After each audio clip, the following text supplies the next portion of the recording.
አቤት ሰላም ነህ? እንዴት ነህ? አለሁ ደህና ነሽ? እንኳን ደህና መጣሽ። እሺ አመሰግናለሁ።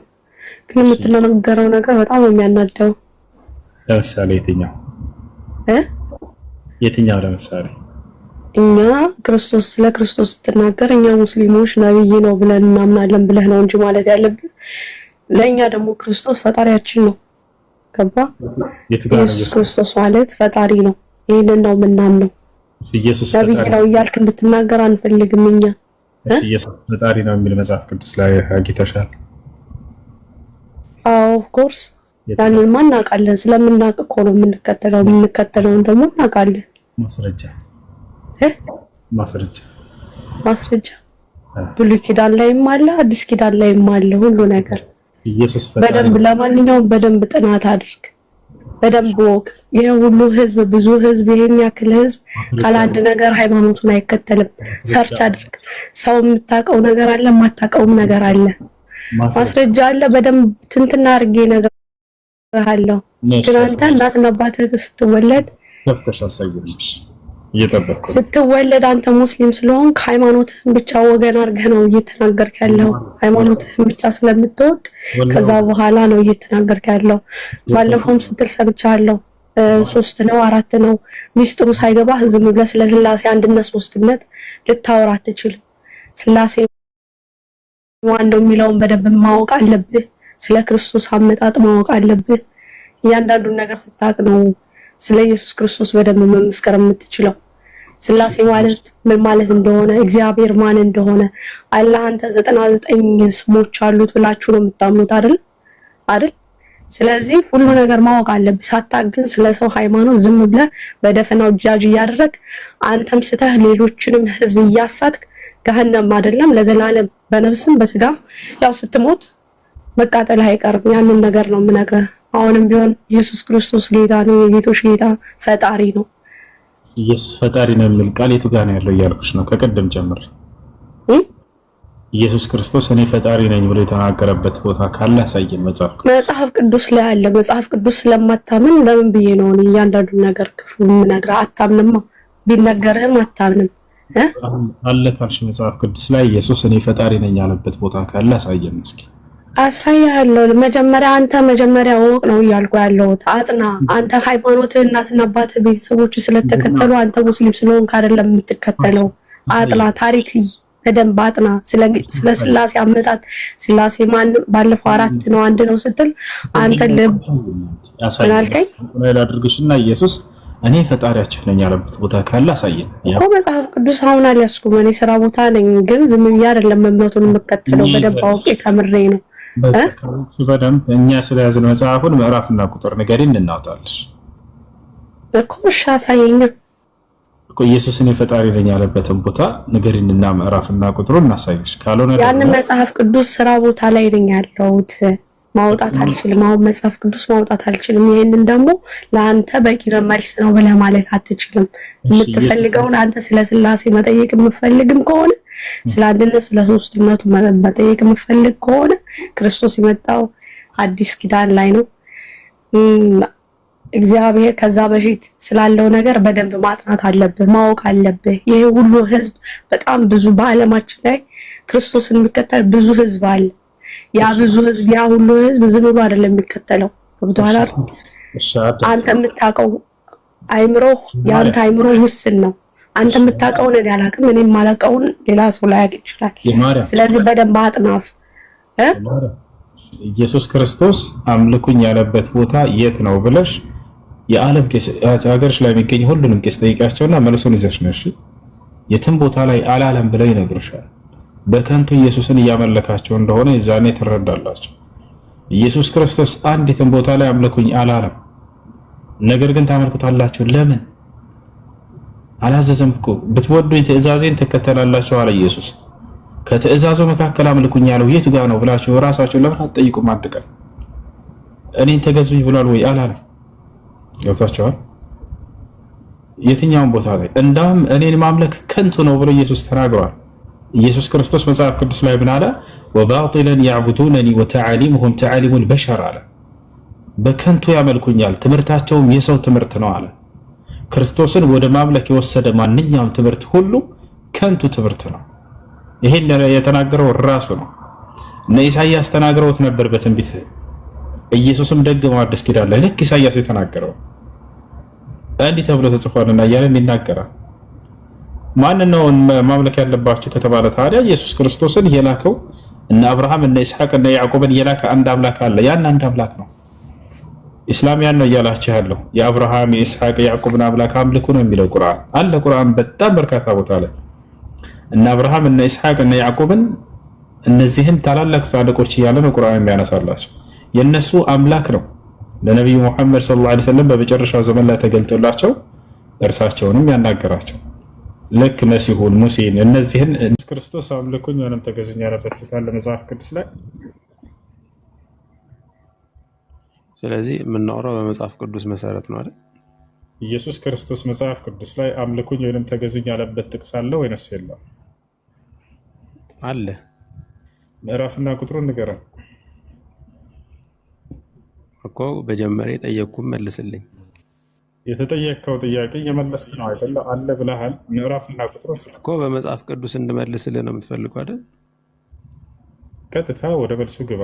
የቱ ጋር ነው ኢየሱስ ክርስቶስ ምዕራፍና ቁጥር ንገረን። እዚህ ቦታ ላይ አምልኩኝ ወይንም ተገዙኝ ብሏል ያልክበትን ቦታ። ብዙ ቦታ ስላለ እኮ ነው አሁን የምመልስልህ።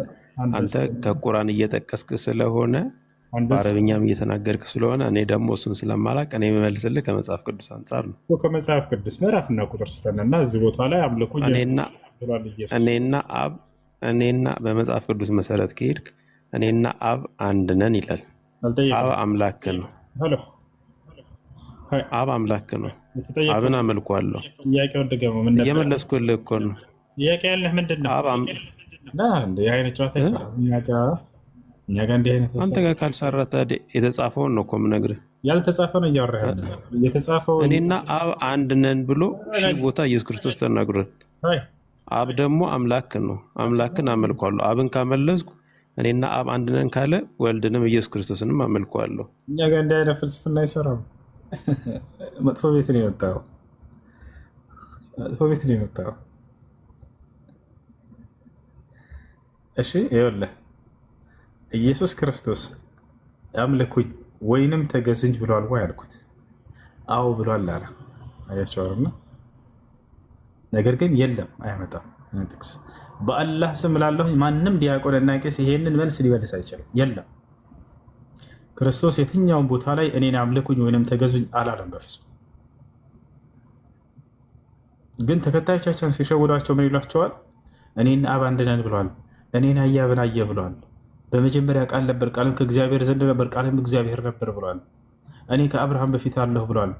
በእኔ የምመኑ በእግዚአብሔር የምመኑ ብሏል። እችን ጥቅስ እንደዚህ ስብስብ ያደርጉና ዙረው ተሽከርክረው ምን ብለው ይፈላሰፉና በዚያች ላይ ይሄ ማለት እንዲህ ማለት ነው፣ ይሄ ማለት እንዲህ ማለት ነው ይሏቸውና ስለዚህ አምልኩኝ ብሏል ይሏቸዋል። እዚያ ያስመልኳቸዋል።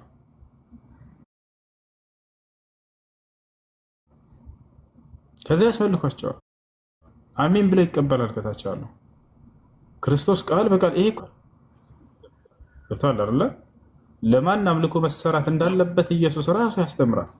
ለማን መሰገድ እንዳለ ለማን መጸት ኢየሱስ ክርስቶስ እኔን አምልኩኝ ወይንም ተገዙኝ ብሎ ያስተማረበት ጥቅስ አለ ወይንስ የለም? ለመጨረሻ ጊዜ እድል ስጠኝ ላውራ። አሁን አንተ እኛን ሪፈር አድርገህ ይኸውልህ እኮ ለምን እንዳወራ እድል አትሰጠኝም? እንዳወራ መሰለኝ ያስገባኝ እኮ ጥያቄው ከኔ ጋር እንድታወራ ነው እንጂ አንተ የብቻህን የሆነ ወሬ ይዘህ እንድታወራ አይደለም እኮ ገናቸው። የብቻዬን ወሬ አይደለም የማወራው እኮ እንደሱ። እኛን ሪፈር አድርገህ እኛን አጣቅሰህ ማስተማር የምትፈልጋቸውን ሰዎች የምታስተምር ከሆነ ኦኬ። ግን በትክክል ለማወቅና ያለበትን ቦታ እኮ ማወቅ ከፈለግ ግን ልመልስልህ እኮ ነው የምልህ። በቃ እሺ ችግር የለውም። ኢየሱስ ክርስቶስ አምልኩኝ ወይንም ተገዙኝ ብሏል? ያላ አጭር ጥያቄ። እኔና አብ አንድ ነን ይላል ቃል በቃል። ኢየሱስ ክርስቶስ አብ ማን ነው የሚለው አምላክ ነው። እሱ የእብሪት አምላክ ወይም የትዕቢት አምላክ ወይም የትምክት አምላክ አይደለም። ኢየሱስ ክርስቶስ እንደዚህ አይነት ቃል የትዕቢት የአምልኮ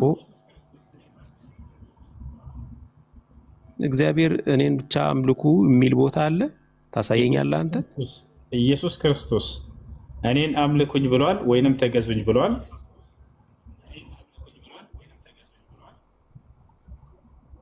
አለ አልኩህ እኮ እየነገርኩህ እኮ ልትሰማኝ ፈቃደኛ አይደለም። አሁን ምዕራፍና ቁጥሩን ስጠውና ያውጣልህ። እሱ ጎበዝ አብዱል ከሪም አንድ መጽሐፍ ቅዱስ ክፈትልህ። ኢየሱስ ክርስቶስ አምልኩኝ ወይንም ተገዙኝ ብሎ ቃል በቃል የተናገረበትን ቦታ አለ ብሎናል። የቱ ጋር እናወጣ? ያ ከአብ ጋር አንድ መሆኑን የጠቀሰበት ቦታ የለም። ወዴትም አትሄድም። ኢየሱስ ክርስቶስ አምልኩኝ ተገዙኝ ብሏል ብሎናል። ወዴት ሄድኩኝ? ልታሳየን ነው። የቱ ጋር ያወጣልህ? ኢየሱስ ክርስቶስ ማለት እግዚአብሔር ነው እኮ።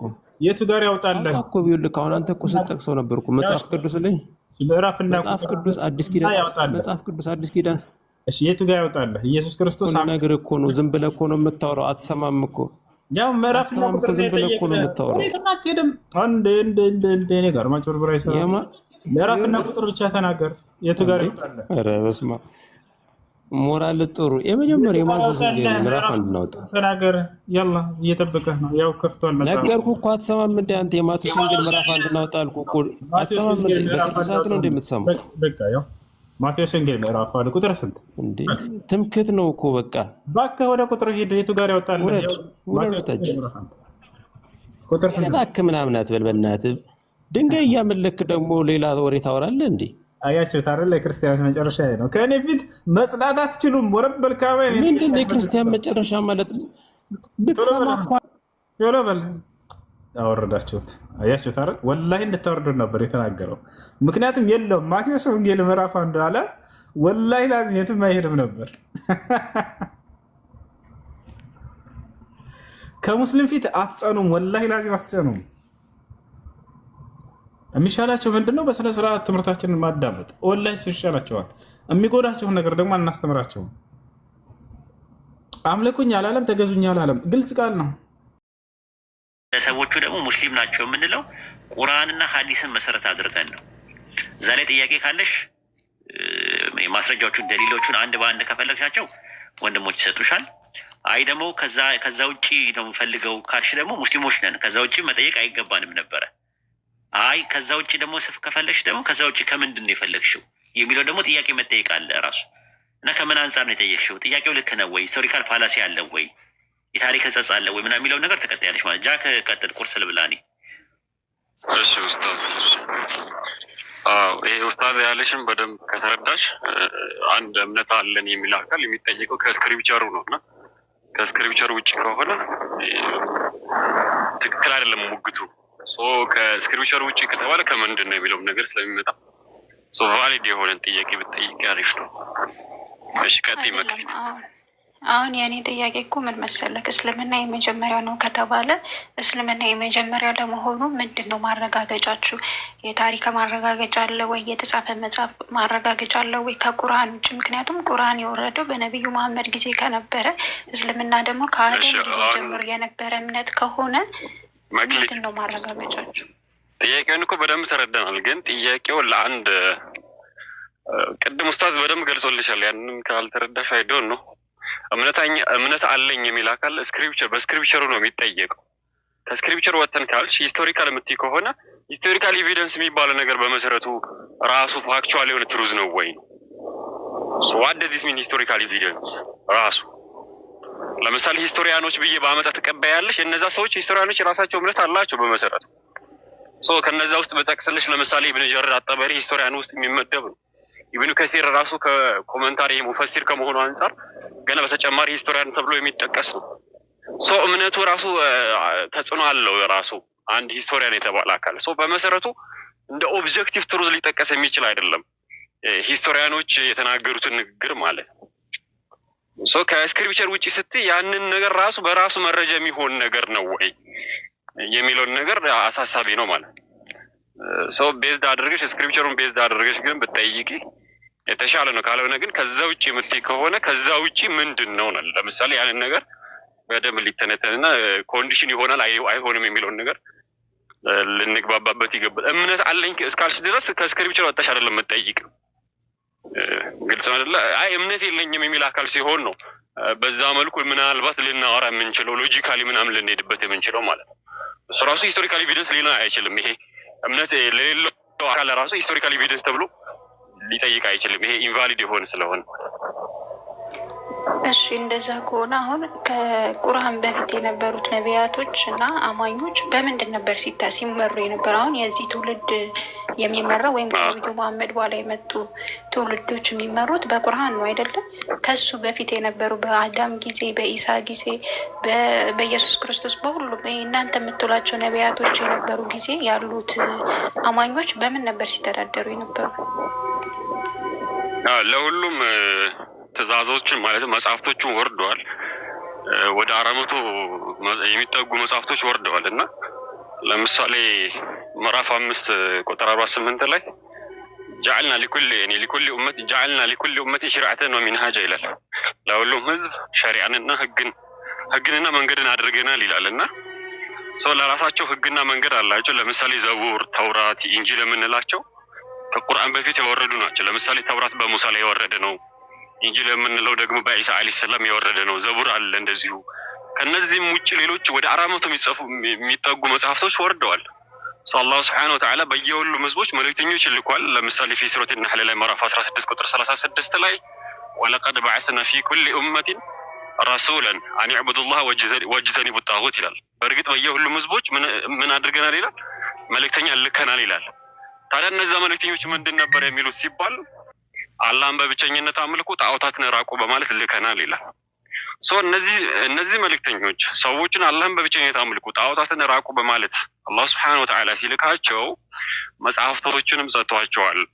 ለምሳሌ ተውራትን አወረድን፣ በሷ ውስጥ ብርሃን አለ ይላል አላህ ሱብሓነሁ ወተዓላ። ብዙ መጽሐፍቶች ወርደዋል። የተለያዩ ህግጋት አላቸው። ነገር ግን በመሰረታዊ ቤዝመንት ላይ ተመሳይ ናቸው። አላህን አምልኩ፣ ጣዖታትን ራቁ የሚል አላህን ታዘዙ የሚል ነበረ ትእዛዙ ማለት ነው። ማይክሌት አለች አለውኝ። እሺ አሁን እናንተ የምትሉት እነዛም የራሳቸው የተላከላቸው ተውራት፣ ኢንጂል የሚባል መጽሐፍ ነበረ። አሁን ግን እናንተ ቁርአንን የምትከተሉት በነብዩ መሐመድ ጊዜ የወረደን ብቻ ነው። እነዛ ተውራት፣ ኢንጂል የሚባሉት ነገር ቁርአን ላይ ተካተዋል ወይስ አልተካተቱም?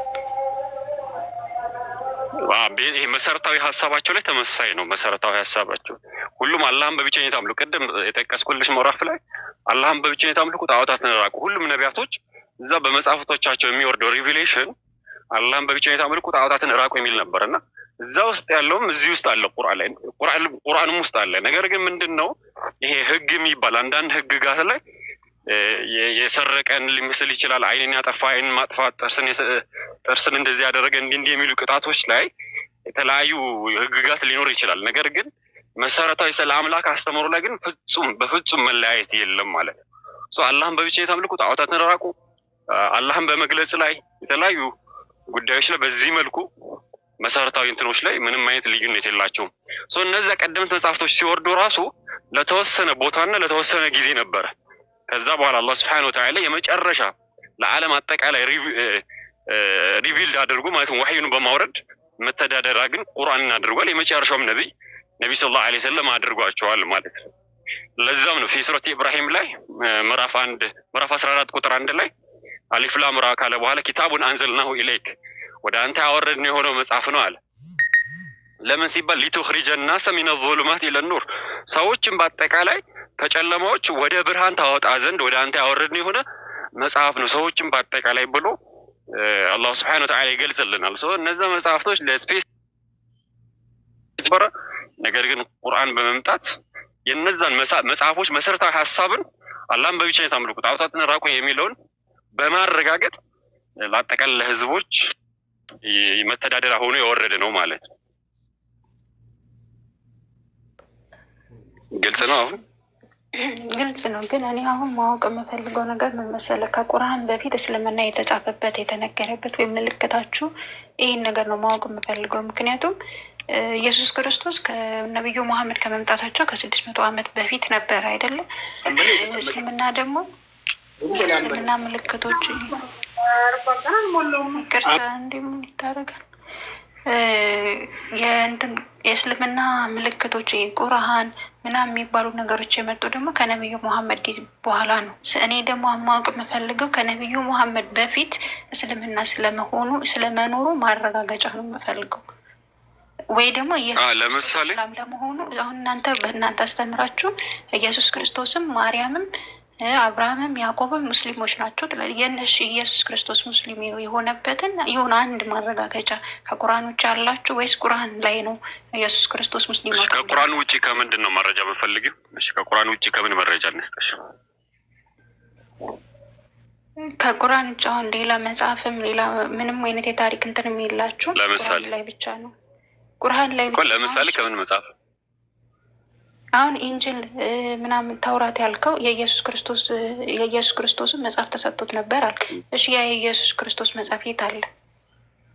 እናንተ የምትማን ኢየሱስ ክርስቶስ። ስለዚህ በዛን ጊዜ ያ ጥሩ ቆይ መተሻል። አሁን ጥሩ መተሻል። ሰው እንደዛ ከሆነ መጽሐፍቱ ተበርዟል ብለን እናምናለን፣ ኮራፕትድ ሆነዋል ብለን እናምናለን።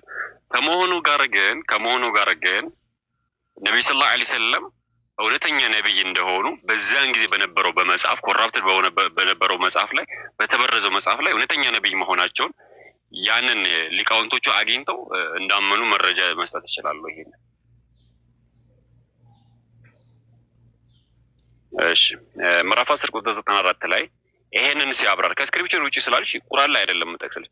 ከዚህ ስክሪፕቸር ማለትም ከቁርአን ውጪ የሆኑ ሊቃውንቶች ይሄንን መሰረት አድርገው የገለጹበት ታሪካዊን ያጣቀሱበት ታሪኩን የመዘገቡበትን ነው መጠቅሰልሽ። ሶ فإن كنت في شك مما أنزلنا إليك فاسأل الذين يقرؤون الكتاب من قبلك የሚለውን አስመልክቶ ኢብኑ ከሲር وكذلك ኢብኑ ጀሪር ማለት ምን ያሰለፍ በሚባሉ በሶስቱ ክፍለ ዘመን ውስጥ የነበሩ ናቸውና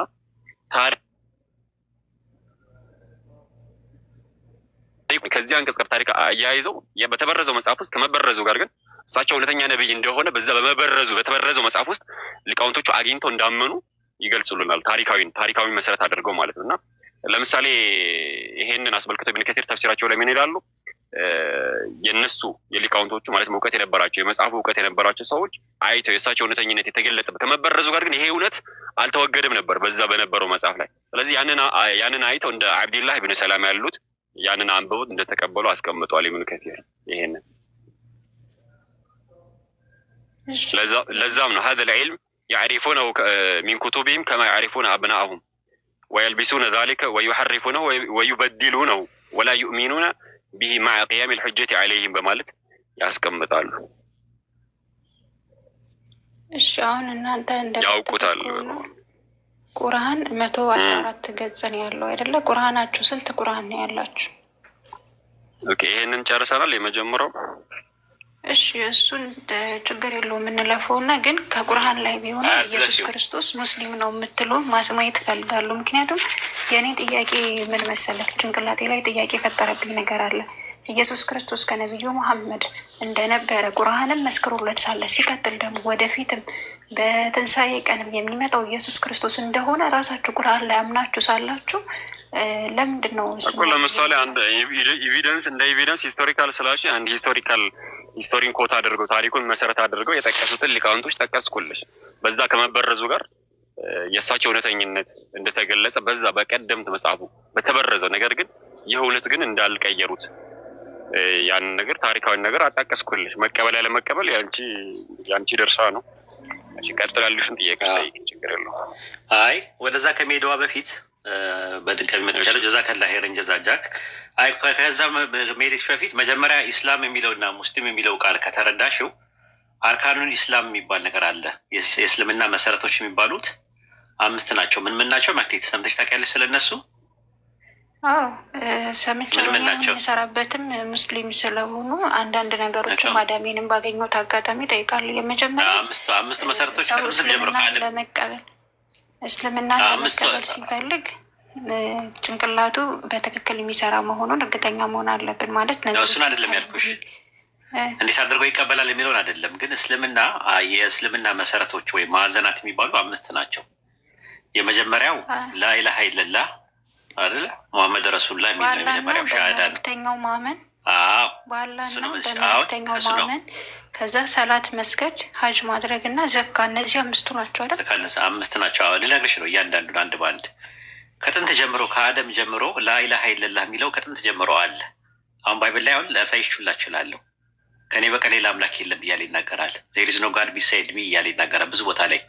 ኢሳያስ ላይ 44 45 46 48 የመሳሰሉት ከኔ በቀር ሌላ አምላክ የለም እያለ ይናገራል። ስለዚህ ላኢላሃ ኢለላህ የሚለው ከጥንትም ጀምሮ የነበረ ነው። ግን ምን የለም ሙሐመድ ረሱሉላህ የሚለው የለም።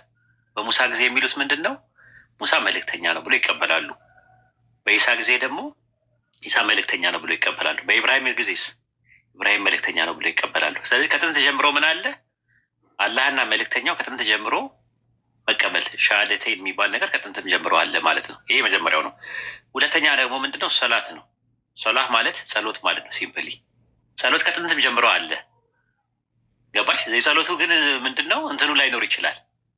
የጸሎቱ እንትን ምናልባት በቀን 5 ላይሆን ይችላል፣ 7 ሊሆን ይችላል፣ 10 ሊሆን ይችላል፣ 20 ሊሆን ይችላል። አናውቅም። ምንም የተገለጸ ነገር የለም። ግን ምን አለ? ከጥንትም ጀምሮ ጸሎት የሚባለው ኮንሴፕት ከጥንትም ጀምረዋል። ቀጥሎ ምን አለ? ዘካ የሚባል አለ። ዘካ ማለት ምጽዋት ነው። ዘካ ማለት ምጽዋት ነው። ምጽዋት ምን አለ? ከጥንትም ጀምሮ አለ። ምን የሚል ምጽዋት አለ? ምናልባት 2.5 ላይሆን ይችላል ከጥንት ጀምሮ የነበረው። እኛ ጋር 2.5 ነው ከካፒታል ላይ። በእናንተ ደግሞ ከ10 1 ሊሆን ይችላል፣ ከመቶዎች 1 እጅ ሊሆን ይችላል። አናውቅም፣ አልተገለጠልም ቁርአን። ግን መሰረቱ አለ ከጥንት ጀምሮ። ከዛ በኋላ ደግሞ ጾም የሚባል አለ። ሲያም ጾም የሚባልም ነገር አለ ከጥንትም ጀምሮ አለ ብሎ ነው ቁርአን የሚያስቀምጠው። ግን ጾሙ ምናልባት እኛ የምንጾመው ረመዳን ላይ ነው የምንጾመው። ረመዳን ደግሞ የጾም ስም አይደለም፣ የወር ስም ነው። 9ኛ ወር ማለት የ9ኛ ወር ስም ነው። ረመዳን ማለት ሞቃታማ ማለት ነው፣ በረሃማ ማለት ነው ትርጉሙ። ስለዚህ ረመዳን ላይ ላይሆን ይችላል የሚጾሙት፣ ምናልባት ሙሐረም ላይም ሊሆን ይችላል። 9ኛ ወር ላይ ነው እየጾምን ያለ ነው። ምናልባት 3ኛ ወር ላይም ሊሆን ይችላል እየጾማችሁ የነበረው፣ አልተገለጸም። ግን ጾም የሚባለው ኮንሴፕት ከጥንት ጀምሮ አለ። ከዛ 5ኛውና የመጨረሻው ምንድን ነው? ሀጅ ነው። ሀጅ ማለት ምንድን ነው? ጉብኝት ማለት ነው። ከጥንት ጀምሮ ጉብኝት አለ። አይሁዳውያኖች ወደ ኢየሩሳሌም ጉብኝት ያደርጋሉ። ክርስቲያኖችም አይተሽ ከሆነ ጉብኝት የሚባል ነገር አላቸው። ጉብኝት ማለት ፒሊግሪሜጅ ማለት ጉብኝት ከጥንትም ጀምሮ አለ። ስለዚህ አርካኑን ኢስላም የሚባሉት ነገሮች ከጥንት ጀምሮ አሉ ስንል ኢስላም ከጥንት ጀምሮ ከአደም ጀምሮ ነው ብለን ስንል ምን ማለታችን ነው? ከኔ በቀር ሌላ አምላክ የለም ብሎ በብቸኝነት የሚመለከው አምላክ ይናገራል። ነቢይ ከጥንት ጀምሮ ይላካል፣ መልእክተኛ ይላካል። ይሄ ነው ኮንሴፕት የመጀመሪያው። ሁለተኛው ምንድን ነው? ምን አለ? ጸሎት የሚባል ነገር ከጥንትም ጀምሮ አለ። ዘካም አለ፣ ምጽዋትም ከጥንትም ጀምሮ አለ። ጾምም ከጥንት ጀምሮ አለ። ሀጅ የሚባለው ወይም ደግሞ ጉብኝት የሚባለው ከጥንት ጀምሮ አለ። ስለዚህ ዲኑል ኢስላም ከጥንት ጀምሮ ከአደም ጀምሮ ነበረ ብለን ስንል ከዛ አንጻር ነው ምንትምልኩ ማለት ነው። ሙስሊም የሚለው ቃል አይ ቲንክ በዕብራይስጥ ላይ አንዳንድ እንትኖችን ላሳይሽ እና ወደ ቀጣይ ጥያቄዎች ትሄጃለሽ ማለት ነው። እስቲ መጽሐፈ ኢዮብ ላይ ያወጣላ ጃክ ትችላለህ? የሚችል ሰው አለ? ባይብል ሀብ ማውጣት የሚችል ሰው ሀሰኑ አለ ለካ። እሺ አውጣ። ባይብል ሀብ ነው እንደ እንትኑ አለኝ 19 አለኝ። ኦኬ ሀሰን ያወጣል፣ ችግር የለውም። ሀሰን አውጣለት አንዴ ባይብል ሀብ ላይ ኢዮብ መጀመሪያ ጥቅሱን ኢዮብ 22:21 ላይ ሙስሊም የሚለው ቃል እንዳለ እንድትረጂ ስለፈለግኩኝ ነው። ኢዮብ ምዕራፍ 22 ቁጥር 21 ላይ አሁንም ከእርሱ ጋር ተስማማ፣ ሰላምም ይኑር፣ በዚያ በጎነት ታገኛለህ ይላል። ሰላም ይኑር የሚለው የዕብራይስጥ ቃል ዩሻልም ነው የሚለው። ዩሻልም ብሎ ነው የሚያስቀምጠው። ያው ታውቂያለሽ ሰን ሲያነቡ እነሱ ሸ ብለው ነው የሚያነቡት በዕብራይስጥ ማለት ነው። ለምሳሌ እስራኤል ስንል እስራኤል ነው የሚሉት እነሱ። ስማ ሲሉ ሺማ ነው የሚሉት እነሱ። ሽ ብሎ ነው የሚጠቀሙት። ዩሳልም የሚለው እና ስሮ ቃሉ ማለት ነው። ኢየሱስንም የሸዋ ነው የሚሉት።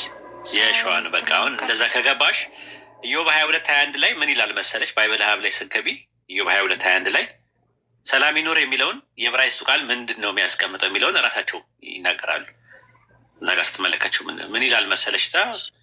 ራሱ እዛ ጋር ማለት ነው ሲተረጉሙት ምን አሉ? በአማርኛ እንደሄድ አድርገልሽ እና አስተማማኝ ከጥፋት ነፃ ማለት ነው አለ። በአረብኛ ሰሊም አለ ሲሆን ደህና መሆን፣ አስተማማኝ ከጥፋት ነፃ የበላይ መስጠት ወይም ደግሞ ራስን ማስረከብ፣ በተለይ ለአምላክ በእስላማዊ ግስ በስማዊ ግስ ውስጥ ሙስሊም ይባላል፣ በግስ መሰረት ደግሞ ኢስላም ይባላል ብሎ ነው ያስቀመጠው። እንግሊዝኛውን ይኸው ራሱ ማለት ነው። እንግሊዝኛውን ይኸው እዛው ላይ ማለት ነው። የባይብል ሀብ ላይ ነኝ ያለሁት። ሀሰን ማብራሪያ እየሰጠው ነው ያሉት የባይብል ሀብን ግባና ምን የሚለው ቃል ትገባለህ? ዩሻልም የሚለው ቃል ማለት ዩሻልም ሰላሙን ለሚለው ቃል ዩሻልም የሚለው ቃል ነው ያለው። ዩሻልም ስትሮንግ ነምበር ላይ ገባላት። ዩሻልም የሚለው ላይ ታይሻል። ሸለም ይለዋል። ሸለም ብሎ ግሱን ያወጣዋል። አሁን ማብራሪያውን ታች ወረድላት። የእናንተው እንትኖች ነው። አሁን እዚህ ጋር ታች ወረድላት።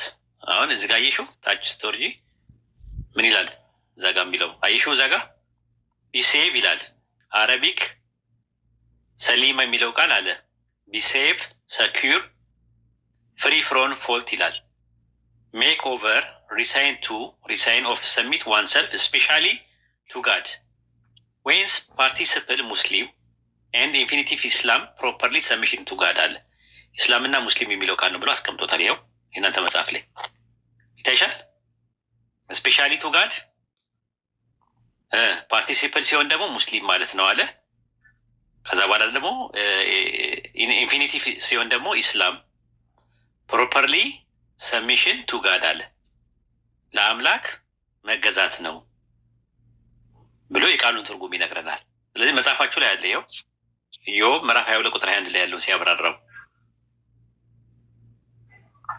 መግለጽዬ እኔም የፈለግኩት እንደዚህ በቃ እንደዚህ ነበረ ማወቅ የፈለግኩት። ለምን እስልምና የሚለው ሃይማኖት ከነብዩ መሐመድ በኋላ የመጣ እንጂ ከነብዩ መሐመድ በፊት ያለ ስለማይመስለኝ እንዲህ ነበር ማወቅ የፈለግኩት። ይኸው እንደዚህ አይነት ነው። አንድ ልጨምርልሽ እና ከዛ በኋላ እናቆማለን ማለት ነው። አንድ ልጨምርልሽ እና መዝሙረ ዳዊት ላይ ገባላት። አንዴ መዝሙረ ዳዊት ይቅርታ እሺ፣ ግን ጥያቄ ማበዛብህ አይምሮዬን ክሊር ማድረግ ስለማልፈልግ ነው። ምን ችግር አለው ታዲያ? የጥያቄ ፉንጋ አለው እንዴ? ውስጤ ንጹህ ማለት ጸድት አድርጌ ነው። የጥያቄ ፉንጋ የለውም። እኛ ጋር የጥያቄ ፉንጋ የለውም። እህል ቅጠል አይባል የሚባል ጥያቄ የለውም። እንደ ዳገት የሚያዳገት እንደ ቁልቁለት የሚያሽቆለቁል የሚባል ጥያቄ የለውም። ጥያቄ እንደ ጥያቄነቱ ከመጣ መልስ መስጠት ግድ ይላል። ምንም ችግር የለውም። አብሽሪ። አጠያየቁን ማሳመር ብቻ ነው። አጠያየቅሽን አሳምረሽ ከመጣሽ መልስ ይሰጥሻል ማለት ነው። እንደዛ ነው እንትናችን ማለት ነው። መዝሙረ ዳዊት ምዕራፍ 62 ቁጥር 1 ላይ ገባ። አማርኛው ላይ ገባላት። መዝሙረ ዳዊት 62:1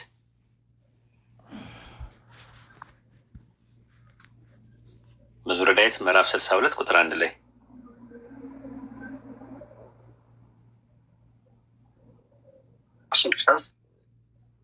መዝሙረ ዳዊት ምዕራፍ 62 ቁጥር 1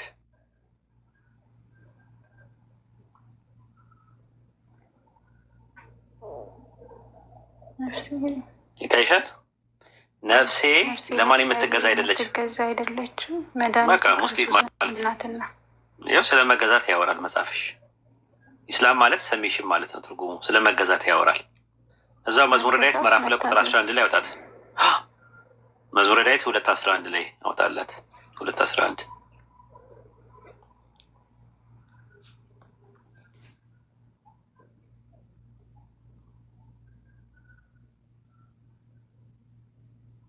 መግለጽ ይታይሻል? አዎ ይታየኛል በደንብ። ተቀበሉ፣ ተግሳጹን ተቀበሉ። ጌታ እንዳይቆጣ እናንተ በመንገድ እንዳጠፉ ቁጣው ፈጥና ትነዳለች እና በእርሱ የታመነ ሁሉ የተመሰገነ ናቸው። አንድ ላይ ምንድን ነው የሚለው? ለእግዚአብሔር በፍርሃት ተገዙ፣ በረድኤትም ደስ ይበላችሁ። በረድኤትም ደስ ይበላት። እንደ ፈጣሪ መገዛት እና ማምለክ ለእርሱ መታዘዝ ሙስሊም ያስብላል። በአጭሩ አዛዥ ያስብላል። ኦኬ እሺ፣ አመሰግናለሁ። ኡስታዝ ፖስት ስለሆነ ነው። ልቀጥል? ኡስታዝ እስኪመለስ ኡስታዝን ጠብቀው ወይንስ አይተከተለ? እሷም ሳትጠራ ኡስታዝ እስኪመለስ ድረስ አንተከተል። እሺ፣ ሌላኛው ጥያቄ ደግሞ ባለፈው ኢብሮ ቤት ስማማር ነበር እና በእስልምና ጨረቃን ምንም ከእስልምና ጋር የሚያገናኛችሁ ነገር የለም ማለት በቁርአንም ሆነ በሀዲስ ላይ ስለ ጨረቃ የተጻፈ አንዲትም ነገር የለም። ጨረቃ የእስልምና መገለጫ ነው ተብሎም አልተደነገገም። ግን ደግሞ እናንተ ረመዳንን ጾም አድርጋችሁ ለመፍታት የጨረቃን መግባት ይሁን መውጣት ብቻ ጨረቃ ጋር የሚያገናኛችሁ ነገር አለ። ይህ ነገር ምንድን ነው? ለምንድን ነው ጨረቃ እስክትወጣ እስክትገባ የምጠብቁት? ጾማችሁ ኦልሬዲ ቀን ተሰጥቷቸዋል። 1 ወር ተብላቸዋል። 1 ወር ቁጥራችሁ ጾማችሁ ለምንድን ነው የማይፈታው? ለምንድን ነው አንድ ሀገር ተፈቶ ሌላ ሀገር ደግሞ ጨረቃ እስክትወጣ የሚጠበቀው? ይሄ ነገር ግልጽ ልታደርግልን እንችላለን? ጥሩ ጥያቄ ነው። መረጃ አለን እሱን አቆጣጠሩን አስመልክቶ። ይህንን ስለ ጨረቃና ስለ ጨረቃ አቆጣጠር ኡስታዝ ሲመለስ ያስረዳሻል። ግን መረጃ አለን እሱ የተሻለ ኡስታዝ ያስረዳሻል። እሺ እስከዛ ደግሞ ሌላ ልጠይቅህ፣ እሱን ኡስታዝ ሲመጣ ይመልስልኝ። ሌላኛው ደግሞ ስለ መካም ጠይቄ ነበር እና መካ እናንተ ባለፈው ስማር የተባልኩት ምንድነው መካ በራሱ ጥቁር ድንጋይ ነው፣ ሊጎዳም ሊጠቅመም አይችልም። ረሱል ባይስሙት ኑሮ ካዕባ የሚለው ካዕባ ይቅርታ ማለት አላውቀውም። ይሄ ካዕባ ጥቁር ድንጋይ የምትሉትን ለይቼ አላውቀውም። በአጠቃላይ መካ የሚለው ነው የምጠቀመው። ይቅርታ ለቃላት አጠቃቀም። ችግር የለውም። መካ የሀገሩ ስም ነው፣ ካዕባ ነው። ችግር የለውም። ቀጥይ፣ ተረድቻለሁ። ዋናው መግባባት። ይቅርታ ግን ለይቼ ስለማላውቀው። ኧረ ችግር የለውም። እሺ መካን እናንተ አታምኑትም አይደለም? መካ ካዕባ አይመለክም በራሱ ምንም አይመለክም ብላችሁ በራሱ ምንም ሊያደርግ አይችልም ብላችሁ ታምናላችሁ። የምታምኑ ከሆነ አንድ የሆነ ስለ ካዕባ ሰርች ሳደርግ ያነበብኩት ነገር አለ። ከኃጢአት ብዛት የጠቆረ ድንጋይ አለ።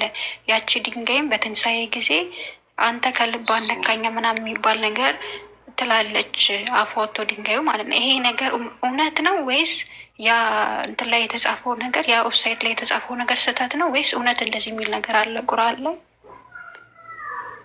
ቁርአን ላይ ሳይሆን በሐዲስ ብለው የሚጠቅሱት ነገር አለ። ይሄ ከሰማይ የወረደ ነው ከዛ ምናምን የሰው ልጆች ኃጢአት ነው ያጠቆረው ምናምን የሚለው ነው ያነበብሽው? አዎ ከሰማይ የወረደ ድንጋይ ነው፣ በኃጢአት ብዛትም ጠቁራለች። በትንሣኤ ጊዜ እሱ ዘገባ አነካኝም ብላ ትናገራለች ይላል። ሶ ያ ድንጋይ በራሱ ሊጎዳው ሊጠቅም የማይችል ከሆነ እንዴት አፍ ወጥቶ ድንጋይ ሊናገር ይችላል? እሱ ችግር እንዴት ሊናገር ይችላል የሚለው ችግር የለም። ግን በመሰረቱ ሐጀረል አስወድ ከገነት ነው ያወረደው የበኒ አደም ኃጢአታቸውን ጥቁር እንዲሆን አስወድ እንዲሆን አድርጎታል የሚለው ዘገባ በተመለከተ ضعيف ነው በመሰረቱ ዘገባው። ይሄን አስመልክቶ ሼክ ሷሊህ አልሉሂዳን ضعيف መሆኑን ገልጸዋል። ይሄንን ሐዲስ ማለት ነው ከሰማይ የወረደ ነው የሚለው አስመልክቶ ማለት ነው። ዑመር ረዲየላሁ ዐንሁ ይሄንን በመግለጽ እሱን በመሳም ላይ አስመልክቶ ስስሙት በሚስሙት ጊዜ እንን ተናግረዋል። ማለትም የማይጠቅምና የማይጎዳ መሆኑ ነገር ግን መልእክተኛው ያንን እየፈጸሙ ስለነበረ ያንን በመመልከቱ እንደሚፈጽሙ ገልጿል። ለዛው ወማታኩም الرسول فخذوه وما نهاكم عنه فانتهوا መልእክተኛውን ያዘዛችሁን ነገር ታዘዙ፣ የከለከላችሁን ነገር ተከልከሉ የሚለውን መሰረት በማድረግ ያንን እፈጽማለሁ የሚል ተሳቦትን ያንን አስፍሯል። ነገር ግን በራሱ ይጠቅማል ብለን አናስብም። ይጠቅማልም ይጎዳል በራሱ ብለን አናስብም። ነገር ግን ምክንያት ሊደረግ ይችላል። አምላክ ያዘዘንን ነገር በመታዘዝ አድርጎ ያለንን ነገር በማድረግ ግን የኃጢአት ማሳበሻ ምክንያት ሊሆን ይችላል። ያ ደግሞ ምክንያት የሚሆን የአምላክን ትእዛዝ በመታዘዝ ምክንያት ማለት ነው እንጂ በራሱ ይጠቅማልና ይጎዳል ብለን አናምንም። ይሰማል መክሊት? አዎ ይሰማል። አንዴ ከስር ማለት ነው ሙስሊም ናት ምናምን የምትሉ እኔ ፊቴ ማሳየት ስለማልፈልግ ነው፣ ግን እጄ ላይ ንቅሳት ስላለ እንዲቆይ ላሳያችሁ። እንደዛ እያሉ ነው አይደለም? ያው ይታያችኋል አይደለ? እኔ ፊቴን ማሳየት ስላልፈለግኩ ነው። ይታያል? አይ ችግር የለም። ይታያል አይደል? ለማንም ቦታ ተስችል ለምትወስዳለች ያቸውም እኮ እነዚህ ሰዎች ኖ አይደለም። አንዳንድ ሰው የሚያምነው በመሳደብ ምናምን ነው። እኔ የሚሳደቡትም ከሚሳደቡትም አይደለሁኝም። የምፈልገው እውነትን ማወቅ እውነትን መማር ነው። በቃ ቦታ ትስታቸው የራስሽን ብቻ የመጣሽበትን አላማና ኢላማ ይዘሽ ከታች ኮመንት እንትን ለሚለውን ከሰጠሽ የትኛውም የሆኑ ጨርቅ ያስጥላሉ። ስለዚህ ምላሽ አትስጫቸው። የገባሽበትን ቁም ነገር ብቻ ተከታታይ ቤት እሺ። እና አሁን አንተ እያልከኝ ያለው ጥቁር ድንጋይ አይመለክም ነው? ሰላም አለይኩም። ሰማለሁ? አዎ ትሰማለህ? አዎ ኡስታዝ ይሰማል። ስልክ ገብቶብኝ ነው እና ያወራን ነበረ ጥሩ ጥቅሶችን ማለት ነው። ኢንሻአላህ ከቀጠላችሁ ቀጥሉ እንዳላቋረጣችሁ፣ ካልሆነ ግን የጀመርኩትን አንዴ ልጨርስና ስለ ካዕባ እያወራሽ ነበርና ስለሱም እናወራለን ኢንሻአላህ። መዝሙረ ዳዊት ምዕራፍ 62 ቁጥር 1 ላይ ነፍሴ ለአምላክ የምትገዛ አይደለችምን የሚለውን ጥቅስ አይተን ነበረ። መዝሙረ ዳዊት 2:11 ብዬ ነው ከዛ በኋላ የወጣው ማለት ነው የወጣሁት እኔ ማለት ነው። እና ሀሰን እስቲ መዝሙረ ዳዊት ምዕራፍ 2 ቁጥር 11 ላይ ያወጣላት እና የተወሰነ ጥቅስ እና ወደ ጥያቄዋ ደግሞ እንመለሳለን።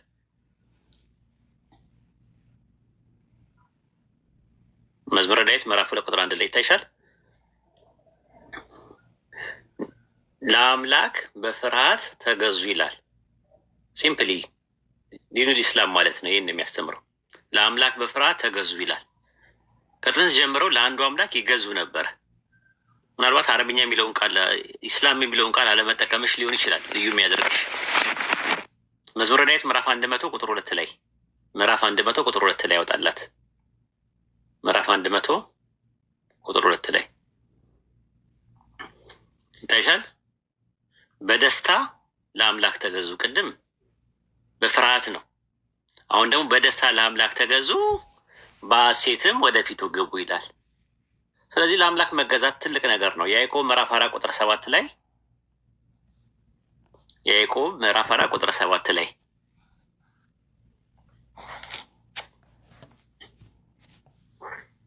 ያዕቆብ ምዕራፍ 4 ቁጥር 7 ላይ የያዕቆብ መልእክት አለሽ መክሊት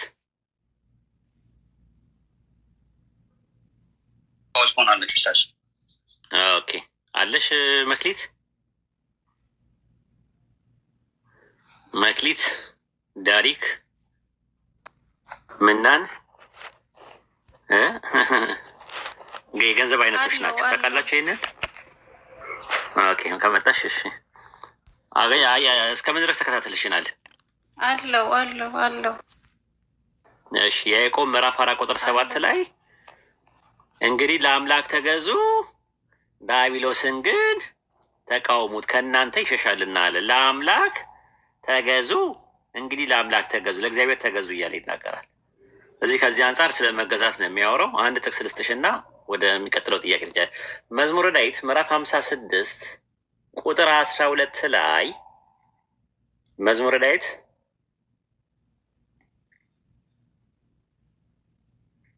ምዕራፍ 56 ቁጥር 12 ላይ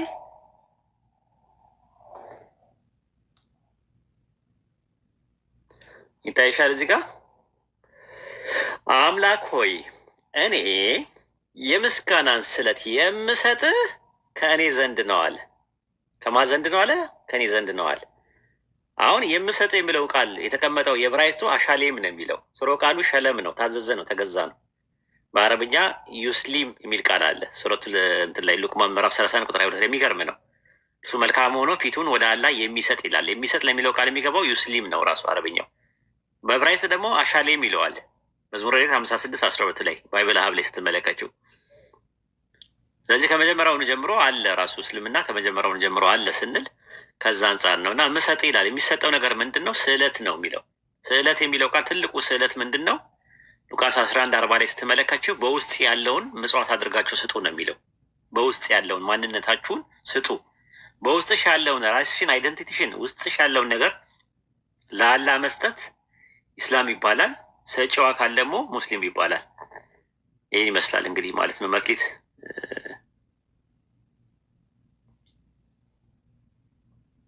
ቪዚዮንሽ መሰለኝ ወይ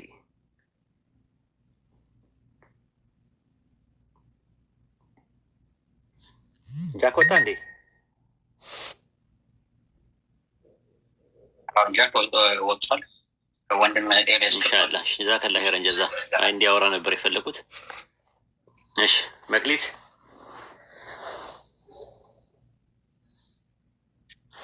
ዲናር፣ ዲርሃም የመሳሰሉት ነገሮች መክሊት እንትኖች ምናን ዳሪክ ምናምን የሚባሉ ነገሮች የገንዘብ አይነቶች ናቸው። ስንቶቻችሁ ታውቃላችሁ ይሄንን መክሊት?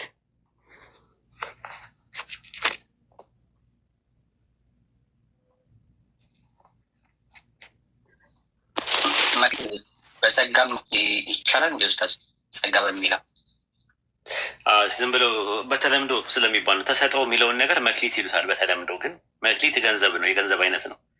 መክሊት፣ ዳሪክ እና ምናን፣ ዲናር ታውቃለህ? ዲናር እና ዲርሃም የብር ሳንቲም ነው። የወርቅ ሳንቲም ደግሞ ዲናር ይባላል። እንዲህ ወጥቼ ልግባ እያለች ነው። ላኪና እንደገና ማስገባሻል።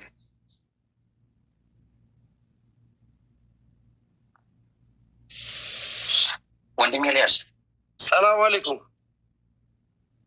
ዋለይኩም ሰላም ወረህመቱላሂ ወበረካቱ። ሀሰኑ እንዴት ናቸው? ኡስታዝ ጀማል አሚር የተከበሩ ኡስታዛችን እንዴት ነው? ኡስታዝ ወሂድ ስልክ ይዞታል መሰለኝ። ደህና ናችሁ? እንዴት ናችሁ? ጤንነታችሁ አፊያችሁ? ሁሉም ሰላም ነው አልሐምዱሊላህ። እንግዲህ አላህ ይጠብቃችሁ። ዱዓ እያደረግን ነው ከስር እየተማርን ሁሌም። እንግዲህ አላህ ያቆያችሁ፣ ለሰውም አላህ ቀልብ ይስጠው። አሚን። ለኡስታዝ ዱዓ አድርግለት በደንብ አድርጋ። እኛንም ከትዋችን እናረጋለን። አረ እያደረግን ነው። ምን የጃሂል ዱዓ ምን ይጠቅማል ብለህ ነው እንግዲህ። እስቲ አላህ ይቀበለው። እንደዛ ይባላል። አላህ ስብሐነ ወተዓላ የሁላችንን ዱዓ ይሰማል ኢንሻአላህ። እስቲ ያው በተለይ ደግሞ አላህን የሚፈራ ሰው ሲሆን የተሻለ ነው። አላህ ይጠብቃል ሁላችንም በገደር ጊዜታ ነው በቻልነው ፈቃድ ነው። አላህ ስብሐነ ወተዓላ ማናችንንም አስገድደን እንድንፈራ እንድንቀጠቀጥ አላደረግንም። ነገር ግን ፈቅደን ወደን አላህን እንፈራዋለን፣ አላህን እንገዘዋለን። በዛ ልክ ነው። አብሽር ሀቢቢ፣ አንተ ከሸበለደ ብዙ ነገር እያደረግን ተወሰኑ ሰዎች የሚያውቁ። ስለዚህ አብሽር ችግር ኢንሻአላህ። እስቲ አላህ ይጨመርበት ለሁሉ። ከስር አስገቧት እያሉ ነው ሀሰን። የሆነ ሰው አስገቧት ነበረ። ሪኩዌስት ልኬላታለሁ። ሪጀክት አድርገኝና እንደገና ላኪ መክሊት ሪጀክት አድርጊው እንደገና የላኩልሽ። ሰላም አለይኩም ወረህመቱላሂ ወበረካቱ። ኡስታዝ ፓውዝ ስለሆነ ነው እሺ ማስገባት ያልተቻለው። አፎን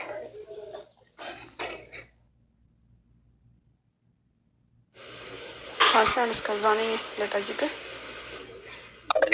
እሺ ቀጥይ። ዲያቆኑም አለ ይመልሳል። ክርስቲያን ማለት ሆነ ጥያቄ ነው። አሁን በምታወበት እንጅል ምን ማለት ነው? ወይስ እንጅልስ መጽሐፍ ነው?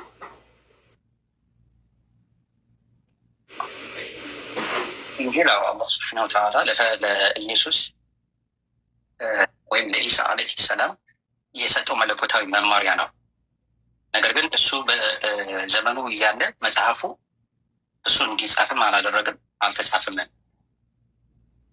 ነገር ግን ይሄ ኦራል ትራዲሽን ለምሳሌ ቁርአን የሚባለው ነገር የሚነበብ በጆሮ ተሰምቶ እንደገና ድጋሚ የሚነበብ ነው። ለምሳሌ ቁርአን ለነቢዩ መሐመድ ሲመጣ ጅብሪል እየቀራ ቁርአን ሲቀራ ስልሽ ታውቂያለሽ? ሬሳይት ሲደረግ ምንድነው? መቅራት ማንበብ ነው። በድምፅ ሲቀራ ስልሽ ታውቂያለሽ? ቁርአን እሱ አሁን ወረቀት ላይ ከመስፈሩ በፊት ወይም በዛ ዘመን ቆዳ ላይ ወይም ድንጋይ ላይ ከመጻፉ በፊት በንባብ ብቻ በጭንቅላት ሜሞራይዝ የሚደረግ ነበረ፣ የሚያዝ ነበረ። አንቺ ወላጆችሽ አስተምረውሽ በጭንቅላትሽ ትይዘዋለሽ። ለምሳሌ እኔ ልጆቼ የ9ና የ10 ዓመት የ12 ዓመት ልጆች ናቸው። እኔ በማንበብ ወይም ሪሳይት የተደረገ ሪከርድ የተደረገ የሌሎች ሰዎች እሱን እነሱ በመስማት በጆሯቸው በመስማት እንደገና እየሰሙ ደግሞ በማለት ሜሞራይዝ ያደርጉታል። ከመጻፉ በፊት ወረቀት ላይ ከመጻፉ በፊት ማለት ነው። ልክ ወንጌልም ለኢየሱስ ወይም ለኢሳ ዓለይሂ ሰላም በእርሱ ላይ ይሁን በዘመኑ በተሰጠው ጊዜ እንደዚህ ኦራሊ ነው የተሰጠው እንጂ መጽሐፍ ተጽፎ አይደለም። እንዲሁም በዘመኑ እሱ ኢየሱስ በነበረበት ጊዜ የተጻፈ መጽሐፍን ይዞ አይደለም ሲያስተምርና ሲሰብክ የነበረው። ለምሳሌ የሰጠኸኝን ቃል ሰጥቻችኋለሁ እያለ ይናገራል አይደለም? አይበለኝ ኢንቴክሳቢዎች ታውቂያለሽ?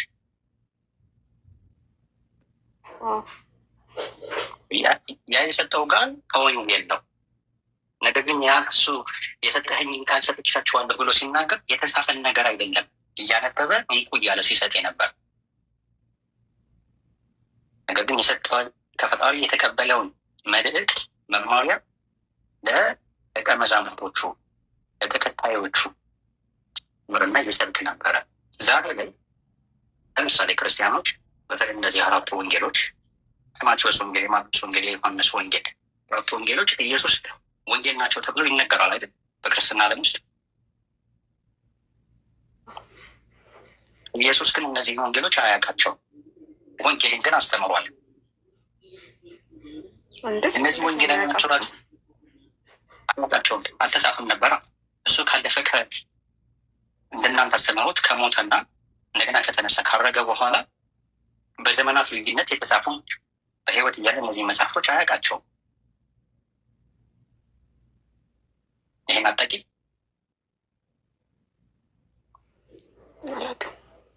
እነዚህ መጽሐፍቶች አልተጻፉም ነበረ። ሐዋርያቶች አይደል የጻፉት? እሱ ካለፈ በኋላ ነው እንዲጻፉ ፈቃድ አልሰጣቸውም።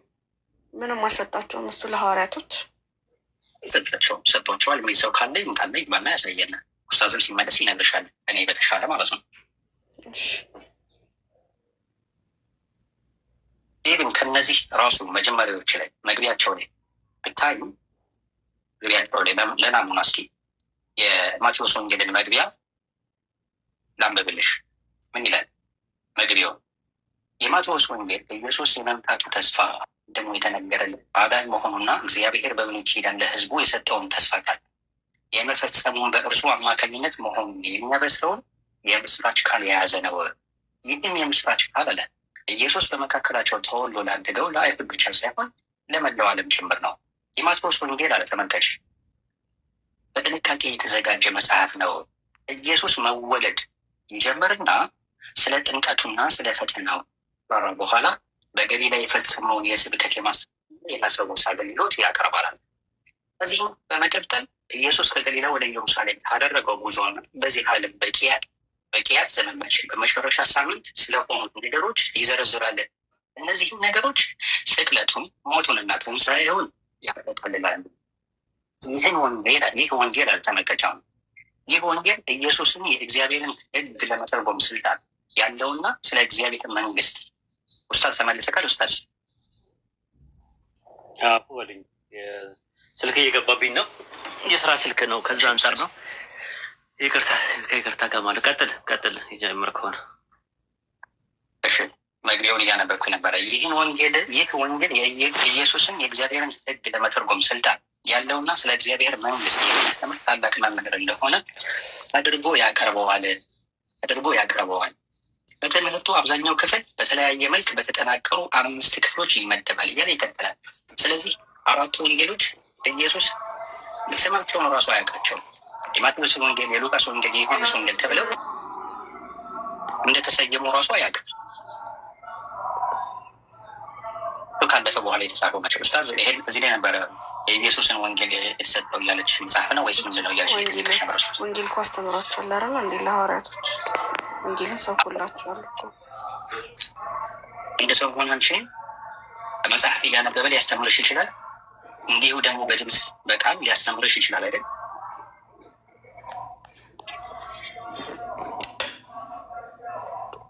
ምናልከኝ ሀሰን? አንድ ሰው ከመጽሐፍ እያነበበ ለምሳሌ ከአንድ መጽሐፍ እያነበብኩኝ ላስተምርሽ ይችላለሁ። ነገር ግን በጭንቅላቴ ደግሞ የያዝኩትን ነገር ምንም አይነት መጽሐፍ ሳልይዝ ሳላነብ ከጭንቅላቴ ያለውን ሳስተምርሽ በጭንቅላትሽ ከያዝሽው ልዩነት አለው አይደል? የአንተ ሀሳብና የመጽሐፍ ሀሳብ አንድ ላይ ሆን ይችላል። እኔ የማነበው መጽሐፍ ግን እንሽ ብዬ ስሰጥሽ እኔም የማነበውን አንቺን ታነቢዋለሽ። ልክ ነኝ? ወይም እኔ የማስተምረው ኢየሱስ ለሐዋርያቶቹ በዚህ መልኩ አይደለም ያስተማራቸው። እሱ ራሱ የሚሰብከውን ወንጌል የሚያስተምረውን ወንጌል መጽሐፍ አይደለም እንኩ ብሎ የሰጣቸው ለነሱ ወንጌል ወደ ሮሜ፣ ወደ ቆሮንቶስ፣ ገላትያ፣ ኤፌሶን እነዚህ መጽሐፎች ቅጥቅላ እንዳያቸው። ስለዚህ ወንጌል የማን ሀሳብ ነው? የጸሐፊዎች እነ ጳውሎስ እነ ጴጥሮስ ደብዳቤዎች ናቸው። በአብዛኛው ከቦታ ወደ ቦታ የተላኩ ደብዳቤዎች ናቸው። የምን ደብዳቤ? ግልጽ አድርግልኝ ስ ገባኝ።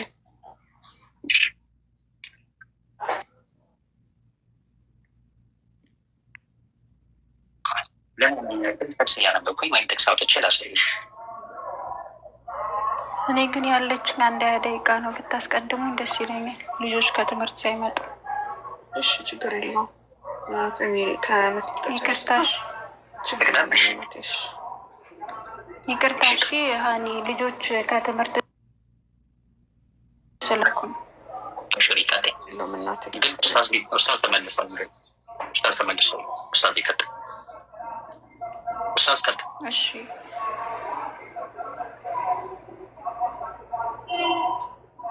ማውራት የሚፈልግ ሰው አለ?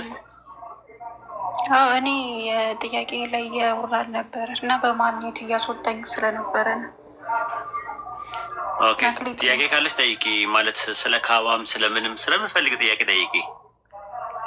እሺ አሁን እናንተ ባለፈው ኢብሮ ጋር ስጠይቅ ነበር እና ጨረቃ በእስልምና አይመለክም። ምንም ጨረቃ ስለ ጨረቃ የተጻፈ በቁርአንም ሆነ በሀዲስ ላይ የለም። ጨረቃ ለእስልምና የደነገገ አንድም ሀዲስ አንድም ቁርአን የለም ብሎኛል።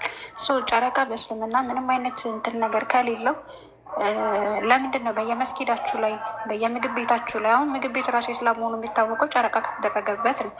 እሱን ተውና ደግሞ ረመዳን ጾም ጽሟችሁ ጾሙ ሊፈታ ሲል ጨረቃ እስክትወጣ ወይ እስክትወጣ ይሁን እስክትገባ አላውቅም፣ ብቻ ጨረቃን ተከትላችሁ ነው ጾም የምትፈቱት። ጨረቃ በእስልምና ሃይማኖት ውስጥ ምንም አይነት እንትን ከሌላት ለምንድን ነው ጨረቃን የምትከተሉት? ለምንድን ነው አንድ ወር ከተደነገገላችሁ አንድ ወር ጾማችሁ ነው የማትፈቱት? አሪፍ ጥያቄ ነው። ራሱ ማለት ማንም ሰው አንድ አይምሮ ያለው ሰው ሊጠይቅ የሚችለው ጥያቄ ነው እና ምንም እንትን የለውም ራሱ ማለት ነው። በቁርአን ውስጥ ፀሐይና ጨረቃ የጊዜያት አምላካችን አለ ለምን እንደፈጠራቸው ሲናገር በሱረቱል አንዓም ምዕራፍ 6 ቁጥር 96 ላይ ፀሐይና ጨረቃን ለጊዜ መቁጠሪያ አድራጊ ነው ይላል። እንደውም ሱረቱ ዩኑስ ምዕራፍ 10 ቁጥር 5 ላይ ስትመለከችው ፀሐይና ጨረቃን የአመታትን ቁጥር ታውቁበትና ለእነሱ መስፈሪያዎችን ይለካ ነው ይላል። አመታት የምናውቅበት ነው። የዘመን አቆጣጠሮች በሁለት ይከፈላሉ። የምታውቂያቸው ቀመርያ እና ሸምስያ ይባላሉ። ወይም ደግሞ ሉናር ካላንደር እና ሶላር ካላንደር ተብለው የፀሐይ አቆጣጠር እና የጨረቃ አቆጣጠር ተብለው ለስንት ይከፈላሉ? ለሁለት ይከፈላሉ ማለት ነው። የፀሐይ አቆጣጠር አንድ አመት የሚቆጠረው 365 ቀን ነው። የጨረቃ አቆጣጠር ደግሞ አንድ አመት ማለት 354 ቀን ነው። ይሄ ነው። ይሄን እውቅና ይህም ባይብልም ይሰጣል፣ አይሁዶችም ይሰጣሉ፣ ሁሉም ናቸው የሚሰጡት ማለት ነው። ለምሳሌ በባይብል ስትመለከችው ኦሪት ዘፍጥረት ላይ ስትመለከችው ምዕራፍ 1 የማን የሚጮህ የሆነ ጩኸት ነገር ይሰማኛል። ኦሪት ዘፍጥረት ምዕራፍ 1 ቁጥር 16 ላይ ስለ ፀሐይና ስለ ጨረቃ ሲናገር ምን አለ? ሁለት ታላላቅ ብርሃናቶችን አደረገ አለ። ምን ያደርጉ ዘንድ አለ? ቁጥር 11 ላይ ቀንን ሌሊትን ምልክቶችን ለአመታት ይሁኑ ብሎ ነው ሲፈጥራቸው። ፀሐይና ጨረቃ ጊዜን አመታትን ታውቁ ዘንድ ነው የተፈጠሩ ተብሎ ነው የተባለው። ትምህርታችን አንድ አይነት ነው። እናንተ የምትጠቀሙበት የምን አቆጣጠር ነው? የፀሐይ አቆጣጠር ነው። በፀሐይ አቆጣጠር አንድ አመት ማለት ስንት ነው? 365 ቀን ነው። የጨረቃ አቆጣጠር ደግሞ አንድ አመት ማለት 354 ቀን ነው። በጨረቃ አቆጣጠር አንድ ወር የሚባለው 30 ቀን ነው በአቬሬጅ ራሱ ማለት ነው። በፀሐይ አቆጣጠርም አንድ ወር የሚባለው አንዳንዴ 28 ይመጣል፣ አንዳንዴ 29 ይመጣል፣ አንዳንዴ 30 ይመጣል፣ አንዳንዴ 31 ይመጣል። 30 በአቬሬጅ ላይ የተቀመጠ ቁጥር ነው። አንድ ወር ማለት 30 ቀን ነው የሚለው ነገር ያለው ማለት ነው። ከዛ አንጻር ነው እኛ ምንድን ነው የምናደርገው? ጨረቃን ተከትለን ጾም የምንፈታበት ጾም የምንይዝበት ነገር ምናምን ነገር ጥንትም ጀምሮ የነበረ ነገር ነው። ለምሳሌ ኦሪት ዘኍልቍ ምዕራፍ 10 ቁጥር 10 ላይ በደስታችሁ ቀን በበዓላችሁ ዘመን በአዲስ ጨረቃ ስታዩ በዓላችሁን አክብሩ የሚል ነገር አለ። መባቻ ነው የሚለው አማርኛው። የእንግሊዝኛው ብትመለከችው የአዲስ ጨረቃ ይላል። ጨረቃ ስታዩ በዓላትን አክብሩ ብሎ ነው የሚያስቀምጠው። እስቲ ዘኍልቍ 10:10 ላይ ያወጣላት አንዴ ሀሰንዬ። ዘኍልቍ 10:10 ላይ ያወጣላት እና እንግሊዝኛው ነው ይታይሻል። በደስታችሁ ቀን በበዓላችሁ ዘመን በወር መባቻ ይላል። የወር መባቻ የሚለውን እንግሊዝኛው አዲስ ጨረቃ ነው የሚለው። በዕብራይስጥም ቆደሽ ይለዋል። ቆደሽ ማለት አዲስ ጨረቃ ማለት ነው። ጨረቃ ስታዩ ይታይሻል። ኒው ሙን ይላል አይደል? አዲስ ጨረቃ ብዙ ቦታ ላይ ነው ያለው። አዲስ ጨረቃ ይላል። መዝሙረ ዳዊት ምዕራፍ 81 ቁጥር 3 ላይም በአዲስ ጨረቃ ቀን በከፍተኛው በዓል ቀን መለከት ንፉ ይላል። አዲስ ጨረቃ ስታዩ በዓላችሁን አክብሩ ይላል። ባይብላችሁም የእናንተ መጽሐፍ ላይ መዝሙረ ዳዊት ምዕራፍ 81 ቁጥር 3 ላይ ማለት ነው። 81 ቁጥር 3 ላይ ይታይሻል። በመባቻችሁ ቀን በከፍተኛ በዓላት ቀን መለከት ንፉ ይላል። እንግሊዝኛውን አንድ ያደርግላት። ታይሻል ወይን ዘሙኒዝ አለ ፉልት ሲሆን አለ ጨረቃ በሚሞላበት ሰዓት ላይ ጨረቃ አይሽው ጨረቃ ስታደርጉ በዓላት ታከብራላችሁ ማለት ነው ብሎ ነው ያስቀመጠው። ሌላው እንደምትመለከቱው መዝሙረ ዳዊት ምዕራፍ 104 ቁጥር 19 ላይ ጨረቃን ለምን እንደፈጠረ ሲናገር መዝሙረ ዳዊት ምዕራፍ 104 ቁጥር 19 ላይ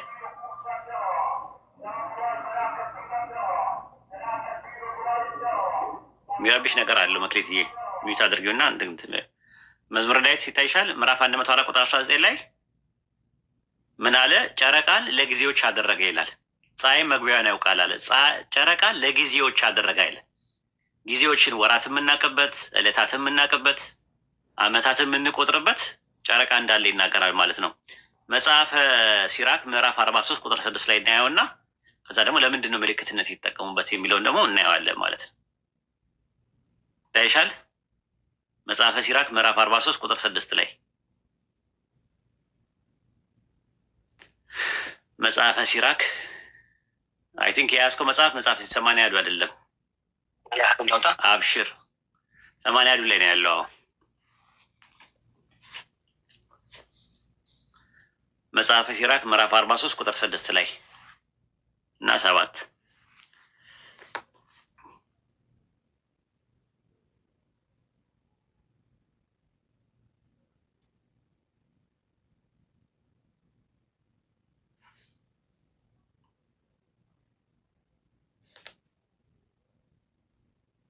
አላገኘውም።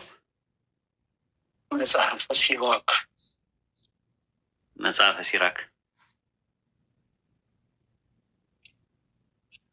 በቁርአንማ አሳየናት እኮ በቁርአን አሳየናት። ሁለት ጥቅሶችን አሳይተናል። ፀሐይና ጨረቃ ለምልክት ነው። አሁን አገኘው 43 መጽሐፈ ሲራክ ምዕራፍ 43 ደርሶ አዛዥ የምትሆኑት ነገር ያሰቀኛል። ከስር ሆናችሁ ይስታ ከቁርአንም ሰጥቻታለሁ። አሁን ደግሞ ከባይብል ከራሷ መጽሐፍ ውስጥም እንዳለ እንድትረዳው ነው። እሺ መዝሙረ ዳዊት ማነው? መጽሐፈ ሲራክ ምዕራፍ 43 ቁጥር 6 እና 7 ይታይሻል። እሺ ምን ይላል? ጨረቃ ለሁሉም የዘመን መለኪያ ናት፣ ለዓለም ሁሉ ምልክት ናት። በእርሷ ቀን ይለያል፣ በጨረቃም የበዓላት ምልክት ይታወቃል። እኛ ጾም መያዛችን ጾም መፍታታችንን ጠብቀን ጨረቃ የምናደርግበት ነገር መጽሐፋችሁ ላይ አለ። እሺ ይሄ ጨረቃ የጊዜ አቆጣጠር ከሆነ እኔ የማውቀው ኦቶሚኒዮ ቱርክ ነው አይደለ? በመስጊድ ላይ ወጥቶ የሰቀለው እንዲሁም በባንዲራቸው ላይ ያደረገው ጨረቃ ምልክቱን ነው። አሁን ጊዜንትኑ ነው ለምን እንደምንጾምና ጾም እንዴት እንደምንፈታ ወራታችንና አመታታችን ለምን በጨረቃ አቆጣጠር እንደምንቆጥር ነው መጀመሪያው። አሁን ምንድን ነው መሰለሽ መስጊድ ማማ ላይ ሲደረግ ወይም ባንዲራ ላይ ምናምን የሚለው ነገር በቅርብ ጊዜ ነው የመጣው። በ13ኛው በ14ኛው ክፍለ ዘመን ነው የመጣው። ለምን ክሩሴድ ዋር በሚባለው የመስቀል ጦርነት የሚባሉት ክርስቲያኖች መጥተው ሙስሊሞችን ከምድረ ገጽ እናጠፋለን ብለው 9 ጊዜ ጦርነት ሲያደርጉ ምልክት ይዘው የመጡት መስቀል ነው ይዘው የመጡት። ያኔ ምን አደረገ? እሱ ለምልክትነት ሙስሊሞችን በጦርነቱ ለመለየት ተብሎ ምን አደረገ? ጨረቃና ኮከብ አድርጎ ይዞ መጣ። እሱ ከሃይማኖት ጋር የተያያዘ አይደለም ራሱ ማለት ነው። እኛ በመስጊድ ማማ ላይ የሚደረገው ለምን እንደሆነ ታውቂያለሽ? መስጊድ የቱ ጋር አለ የሚለውን ነገር ሰዎች እንዲለዩበት ብለው ነው ሰዎች ያደረጉት እንጂ ያላ ትልቁ ቤት የት ነው ያለው? የት ነው የሚገኘው? መክሊትዬ ያላ ትልቁ ቤት የሚባለው ማለትም ያላ ትልቁ መስጊድ የት ነው የሚገኘው? መካ የሚገኘው ላይ መስቀል ትናለው ጨረቃና ኮከብ አለው። ሰዓቱ ላይ ይመስለኛል ያለ ይመስለኛል፣ እርግጠኛ አይደለም። እንትኑ ያደረመልሽ መካ ላይ ነው ያለው። ያ ሰዓቱን ሰዎች እንዲያዩት ነው እዛ አካባቢ ላይ መስጊድ እንዳለ ካባው ላይ የለም። ግን ለምን የለም? ለምን አላደረጉትም? ሰዓቱ እኮ ሩቅ ነው ራሱ። እሱ እኮ ኢትዮጵያ ውስጥም እኮ አንዳንድ መስጊዶች ላይ አለ፣ አንዳንድ መስጊዶች ላይ ደግሞ የለም።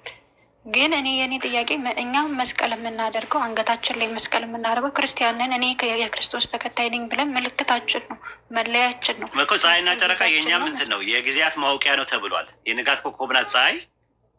ጨረቃ ደግሞ ያው እንደምትመለከችው ነው። ፀሐይና ጨረቃ የሚደረግበት ምክንያት ለምልክትነት ነው ራሱ። ፀሐይና ጨረቃ ከምልክቶቹ ናቸው ይላል። ምልክቶቹ ማለት ምንድን ነው? የእሱ ተአምራቶቹ ናቸው ተብሎ በቁርአን ላይ ሱረቱ ፉሲላት ምዕራፍ 31 ቁጥር 37 ላይ ተቀምጧል። ከዛ አንጻር እነሱ ምን አደረጉ? ለምልክትነት ብለው ፀሐይና ጨረቃ አደረጉ ማለት ነው። ወይም ደግሞ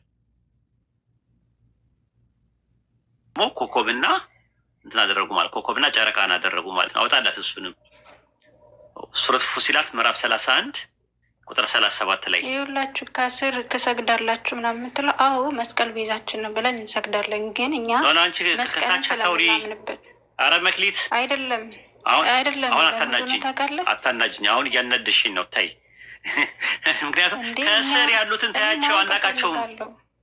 ከስር ያሉትን አትከታተይ። ስለ እስልምና በደንብ ስለ እስልምና ማወቅ ጠይቂ። ከስር ያሉትን ሚዩት አድርጉልኝ አድሚኖች። እነሱን አትከታተያቸው፣ እነሱን ታያቸው። ከኛ ጋር አውሪ። እኛ ሪስፔክት አድርገን ያመጣንሽ እኛንን ያመጣንሽ። አንቺ መከታተል ያለብሽ እኛም ብቻ ነው። ከስር የሚጻፈውን ከስር የሚባለውን ነገር አትከታተያቸው፣ ታያቸው። እነሱን አድሚን አለ፣ ለሱ አድሚን አለ። አንቺ ዝም ብለሽ ፎከስ አድርገሽ እኛም ብቻ ተከታተይ። ምን ያለ ዳዋ እንቅፋት እየሆናችሁ እንደሆናችሁ እወቁ ራሱ ማለት ነው። ልጅቷን እንትን አትበሏት፣ በቃ አትናገሯት። ቀጥይ መክሊት። አሁን አውጣላት ሀሰንዬ አንዴ እና ደግሞ በማለትም ዝም ካልኩኝ ወጣው እንዳይመስላችሁ እሺ። ስራ ላይ ምስሉን ሚዩት አድርጌ ነፈለሽ አውሪ። ሱረት ፉሲላት ምዕራፍ 41 ቁጥር 37 ላይ ምን ይላል? ሌሊትና ቀን ፀሐይና ጨረቃ ከምልክቶቹ ናቸው ይላል። ማለት ከታምራቶቹ ማለት ነው። ለፀሐይና ለጨረቃ አትስገዱ፣ ለዛ ለፈጠራቸው ለአላህ ስገዱ። እርሱም ብቻ የምታመልኩ እንደሆነ ለእርሱ እንጂ ለሌላ አትስገዱ ይላል። ስለዚህ እዚህ ጋር የሚያመለክተው ነገር ምንድን ነው? በሰሳት ፀሐይና ጨረቃ ከምልክቶቹ ናቸው። ፀሐይ ደግሞ የንጋት ኮከብ ናት። የንጋት ኮከብ ሞርኒንግ ስታር የምትባለው እሷ ናት። ጨረቃ ነው። ጨረቃና ፀሐይ በቁርአን ላይ ያለው ኢምፕሊኬሽን ምንድን ነው? ጨረቃና ፀሐይ ምልክታቸው ምንድን ነው? ለዘመናት ማወቂያ ብሎ ነው አላህ የደነገጋቸው ራሱ ማለት ነው። ቅድም ያየሹ ላይ ማለት ነው። ፀሐይ ጨረቃ ተብሎ የተቀመጡት ከዛ አንጻር ነው ማለት ነው። እና ከዚህ ውጭ የላቸው። ሱረት ዩኑስ ምዕራፍ 10 ቁጥር 5 ላይ አንድ ያውጣላት እና እሱን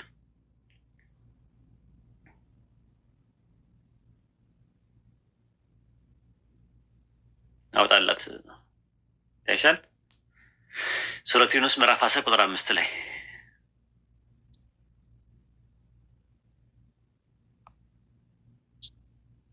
ይታይሻል። እርሱ አላህ ማለት ነው ፀሐይን አንጸባራቂ ጨረቃን አብሪ ያደረገ ነው አለ። ለምንድን ያደረገው? የዓመታትን ቁጥርና ሂሳብ ታውቁ ዘንድ ለእነርሱ መስፈሪያዎችን ይለካ ነው። አላህ ይህን በእውነት እንጂ በከንቱ አልፈጠረም። ለሚያውቁ ህዝቦች አንቀጾችን ያበራራል አለ። ለከንቱ ሳይሆን በቃ ዓላማ አላቸው። ዓላማቸው ፀሐይና ጨረቃ ለምንድን ነው? ዓመታትን ቁጥር እንድናቅ፣ ሂሳብ እንድናቅ፣ አስትሮፊዚክስ የሆኑ ነገሮችን እንድናቅ ከሚለው አንጻር ነው። እና እነሱ የሚያደረጉት እንትን ነው። ያ ነገር እኮ ትክክልም ላይሆን ይችላል እኮ። አሁን ለምሳሌ ብፈቅጂልኝ ጨረቃና ኮከብ ከመስጊድ ማጥፋት ከሚፈልጉት ሰዎች ውስጥ አንደኛው ነኝ እኔ። ለምሳሌ ጨረቃና ኮከብ ምልክትነት እንትን አይደለም። ሰሃባዎች አላደረጉ፣ አብዮቹ አላደረጉ፣ ሶስቱም ጀኔሬሽኖች አላደረጉ። ሰለፎች ቀደምት የነበሩ ሰለፎች ፀሐይና ጨረቃን በመስጊድ ማማ ላይ አላደረጉ ራሱ ማለት አያውቁትም ራሱ። ስለዚህ ያ የመጣው 14ኛው ክፍለ ዘመን ላይ ነው የመጣው። ኦቶማን የሚባለው ኢምፓየር ከክርስቲያኖች ጋር ውጊያ መጥተው ሊወጓቸው ሊያጠፍ እስልምናን ከምድረ ገጽ እናጠፋለን ብለው ጦርነት ሲያደርጉ እነሱ መስቀል ይዘው ሲመጡ እነዚህኞቹ ደግሞ ኦቶማኖቹ ደግሞ ፀሐይና ጨረቃን አደረጉ። ከዛ በኋላ ፀሐይና ጨረቃን ደግሞ የሚገርምሽ ነገር ለመስጊድ ማማ ላይ ያ ነገር የተገነባው ህንፃ መስጊድ ነው የሚለውን ነገር ሰዎች እንዲያውቁበት ብቻ ነው አገልግሎት የሚሰጠው። ከዚህ ውጭ አገልግሎት የለውም። ሚናሬት ግልጽ ነው። እሺ እንደዛ ከሆነ እስማማለሁኝ እንጂ ይሄ ጨረቃ በእስልምና ውስጥ አንድን ቦታ ተደንግጎ ሳይኖር ለእናንተ ምልክት የሚሆኑበት ነገር ግራ ያጋባኝ ነበረ። እሺ አሁን ነቢዩ መሐመድ እንደ ማንኛውም ነቢይ ነው አይደለም? አማላጅ ወይም መልአክ ወይም ምንም አይደለም። ያኔ እንደ ሌሎቹ ነቢያቶች ነቢይ ነው አይደለም? ሰው ለምንድን ነው በእስልምና ይሄን ያህል ትልቅ ቦታ የምትሰጡት? እንደገና ደግሞ ነቢዩ መሐመድ በሱረቱል ስንት ላይ እንደሆነ በእርግጠኝነት አላውቀውም፣ ግን እኔ ከእስልምና የመጀመሪያ ነኝ ያለው ከምን አንጻር ነው? ካለበት ትውልድ አንጻር ነው? እምነቱን ከመመስረት አንጻር ነው? ከምን አንጻር ነው? ነቢዩ መሐመድ እኮ እኔ የእስልምና የመጀመሪያ ነኝ ብሏል። ከሴቶች ደግሞ መጀመሪያ የተከተለችው ማናት? ሚስቱ ጀሚላ ናት አይደለም? ይሄ ነገር ከምን አንጻር ነው? ነቢዩ መሐመድ እኔ መጀመሪያ የምትሉ ከሆነ እንዴት እኔ መጀመሪያ ነው ይቻላል? አብሽሪ ችግር የለውም። ፈገግ ያደርጋል። ምን እንዳሳቀኝ ታውቂያለሽ? ምን እንዳሳቀኝ ታውቂያለሽ? ገብቶሻል? ሲሳኩበት ለመጀመሪያ ጊዜ የተከተለችው ሚስቱ ጀሚላ አለሽ። ኸዲጃ ለማለት ፈልገሽ ነው እና ደስ ይላል። አንዳንድ ጊዜ ፈገግ ችግር የለውም። ስለ በደንብ አላውቀውም፣ ግን የመጀመሪያ የተከተለችው የራሱ ሚስት ደስ ይላል። ፈገግታ ሱና ነው። አስደሰትሽ ማለት ፈገግ አደረግሽን ለማለት ፈልጌ ነው። አንዳንዴ ደስ የሚል ነገር ላይፍ ራሱ እኮ ሲሪየስ ነው እና አንዳንዴ ፈገግ ማለትም ደስ ይላል ለማለት ፈልጌ ነው እና ከመጀመሪያውኑ ልጀምርና ወደ ሁለተኛው ሊድ ማለት ነው። መጀመሪያ ረሱል ሰለላሁ ዐለይሂ ወሰለም ኦንቶሎጂካሊ ሰው ናቸው። ከሰው የዘለለ ነገር የላቸውም። ቁርአን ላይም እኔ ሰው ብቻ ነኝ በል የሚል ብዙ ቦታ ላይ አለ። ሲላኩ እኔ ሰው ብቻ ነኝ፣ ከዚያ የዘለለ ነገር የለኝም። መልአክ አይደሉም፣ አምላክ አይደሉም። 4 ነጥብ ላይ ሰው ናቸው። እንዳንቺ ከአንቺ በሰውነት ሰው በመሆን በኦንቶሎጂካሊ በምንነት አንድ ናቸው ከአንቺ ጋር ምንም ይለ ከአንቺም ከኔም ጋር የሚለዩት ነገር የለም። ሜታፊዚካሊ ግን በማንነት ይለያሉ። በማንነት ምንድን ናቸው? ነብይ ናቸው፣ መልእክተኛ ናቸው፣ የአላህ ባሪያ ናቸው። ቁርአን በእሳቸው አማካኝነት ነው የተወረደው። የነቢያት ሁሉ መደምደሚያ ናቸው። ከእሳቸው በኋላ የሚመጣ ነቢይ፣ የሚወርድ መጽሐፍ፣ የሚላክ መልእክተኛ የለም። አላህ በቁርአን ውስጥ አልቋቸዋል፣ አክብሯቸዋል። የደረጃ ልዩነት ብቻ ነው ያለው ከኛ ጋር። ያ የደረጃ ደግሞ ኢኮኖሚካል ነው፣ ምጣኔያዊ ነው እንትናቸው ማለት ነው ደረጃቸው እንጂ በሰውነት እኔንም አንቺንም አይበልጡም። በሰውነት ማለት ነው ሰው በመሆናቸው ማለት ነው። ከሰውነት ሌላ ተራ ካወጣ ናቸው ወይ መልአክ ነው የሚሆኑት ወይ አምላክ ነው የሚሆኑት፣ ወይም ደግሞ ዝቅም ከተባለ ሰው እንስሳም ድንጋይም ምናምን አታክልትም ነው የሚሆነው። ስለዚህ ሰው ናቸው። ከዛ እንወዳቸዋለን፣ እናከብራቸዋለን። አላህ በቁርአን ውስጥ ደረጃቸውን ከፍ ስላደረገ እንወዳቸዋለን፣ እናከብራቸዋለን። ከዚህ የተረፈ አሁን ከዚህ ከምልሽ ነገር ውጭ ሙስሊም እንደዛ ካደረገ ከድንበር ማለፍ ነው። ድረሱልኝ አንላቸውም። ረሱል ሰለላሁ ዐለይሂ ወሰለም መድረስም አይችሉም። ራሱ መድረስም አይችሉም። እርዱኝም ማለት እሳቸውን አይቻልም። እንዴ ቆይ አንዴ እርዱኝም አንልም ምናምን ስትል አንዳንድ ሰዎች አሁን ያ ረሱላህ ምናምን ይላሉ አይደለም? አንተን ነው እሱ እንትን ነው ቮካቲቭ ማለት ነው። ቮካቲቭ ነው። ቮካቲቭ ታውቂያለሽ? ቮካቲቭ ፓርቲክል ይባላል እሱ። ለምሳሌ ቮካቲቭ ፓርቲክል ማለት ለምሳሌ እንትን ላይ ፊዳከ እንላለን። ፊዳከ አቢ ወሚ ያ ረሱልላህ እናለን አይደለ? ያን በምንልበት ሰዓት ላይ እንትን ነው ምንድነው ቮካቲቭ ፓርቲክል የሚባሉ ነገሮች አሉ። ኤክስፕረስ የምናደርግበት እንጂ እሳቸው እንደዛ ናቸው ማለት አይደለም። ለምሳሌ በምን ኤግዛምፕል ልስጥሽ? ለምሳሌ እንዴት አድርጌ ልስጥሽ? ቆይ እንትን ላይ ባይብል ላይ ያዕቆብ ወይ የጠራው እስራኤሎች ስማ ምናምን ነገር ይላል አይደል? ፈጣሪ ዘኍልቍ 24:5 ላይ ያዕቆብ ወይ ይለዋል። ያዕቆብ ሞቷል። ያዕቆብ ወይ እያለ ሲጠራው ፈጣሪ ምን እየለመነው ነው ወይስ ምንድን ነው? ክብሩን ለማሳየት ነው እንጂ እየጠራው አይደለም ፈጣሪ አይደል? ያዕቆብ ወይ እያለ ይናገራል። ዘዳግም 33:18 ላይ ዛብሎን ሆይ በመውጣትህ ይሳኮር ሆይ ምናምን ነገር እያለ ይናገራል። ይሳኮር ሆይ ዛብሎን ሆይ ሲላቸው ፈጣሪ ምን እያላቸው ነው? ጸሎት ነው እየጠራቸው ነው ወይስ ደግሞ እያከበራቸው ነው የሚያሳየው?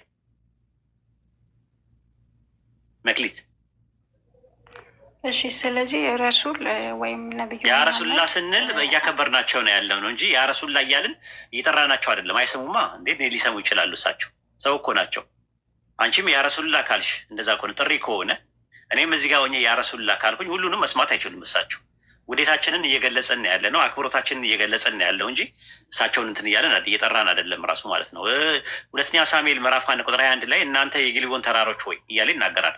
ተራሮች ሆይ እያለ ፈጣሪ ስለሚናገር ፈጣሪ ወደ ተራራን እየጠራ ነው ያለው ማለት ነው አይደለም። ራሱ ኢሳያስ 52 ቁጥር 9 ላይ ኢሳያስ ምን አለ? እናንተ የኢየሩሳሌም ፍርስራሾች ሆይ ይላል። የፈራረሱት በባቢሎን ምርኮ ጊዜ ፈራርሰው የፈራረሱት ምን አለ? እናንተ የኢየሩሳሌም ፍርስራሾች ሆይ እያለ ፍርስራሾቹን ያወራል። ግን ያመለካቸው ነው ማለት አይደለም። ኤርሚያስ 47:6 ላይ ኤርሚያስ ምን አለ? የእግዚአብሔር ሰይፍ ሆይ እያለ ይናገራል። ሆሴዕ 13:14 ላይ ሞት ሆይ ቸነፈረ ወዴት ነው? ሲኦል ላይ ማጥፋት ወዴት ነው እያለ ይናገራል ሆሴዕ። ሕዝቅኤል ምዕራፍ 37 ቁጥር 4 እናንተ የደረቃቸው አጥንቶች ሆይ ይላል። እያወራቸው ነው። አጥንቶች ያወራሉ። ኤርሚያስ 46:9 ላይ ፈረሶች ሆይ እናንተ ፈረሶች ሆይ እያለ ያወራቸዋል። ግን ፈረሶችን ሊተራል እያወራቸው ነው ወይ? ዘካርያስ 11:2 ላይ ዘካርያስ ነቢዩ ዘካርያስ ጥድ ሆይ አንተ የጥድ ዛፍ ሆይ እያለ ያወራል። ያ ምን ይባላል? ቮካቲቭ ፓርቲክል ይባላል ራሱ ማለት ነው። የግድ ዱዓ አይደለም። ያ ዱዓ እያደረግን አይደለም ራሱ ገባሽ? ከዛ አንጻር ነው እንጂ ረሱል ሰለላሁ ዐለይሂ ወሰለምን አንጠራቸውም፣ አይፈቀድም። ያ ረሱሉላህ ብለን ዱዓ ማድረግ እሳቸውን እርዱን ድረሱልን ምናምን ብለን መጠቀም አይፈቀድም። በኢስላም ሽርክ ነው። የአላህን ጌትነት ጋር እንትን ማለት ነው። ያላ ነብይ ወይ ግን ስንል ያላ መልእክተኛ ወይ ስንል ግን አክብሮታችንን ውዴታችንን እየገለጽን ነው ያለ ነው ማለት ነው። አይ እንዲገባሽ ነው። እኛ ጋር አሁን በኢስላም አለ እንደዚህ ቮካቲቭ ፓርቲክል የሚባል ነገር አለ። አንተ ሰው ሆይ፣ አንተ እንትን ሆይ ምናምን ብለሽ ልትይ ትችያለሽ። ግን ያ ሰውየውን እየጠራሽው አይደለም፣ በሱ ሊትራሊ እየጠራሽው አይደለም። እንደዛ ከሆነ በእናንተ በራሳችሁ አስተምሮ ኢየሱስ ክርስቶስ አልሞተም፣ በሁለተኛ ሰማይ ላይ ያለ እንዳልሞተ ታምናላችሁ። በትንሣኤ ቀን ተመልሶ እንደሚመጣ ታምናላችሁ። ትንሣኤ ቀን ሲቃረብ ተመልሶ ይመጣል። ረሱል ሰለላሁ ዐለይሂ ወሰለም ያሉት መቃብር ውስጥ ነው ያሉት፣ መዲና መቃብር ውስጥ።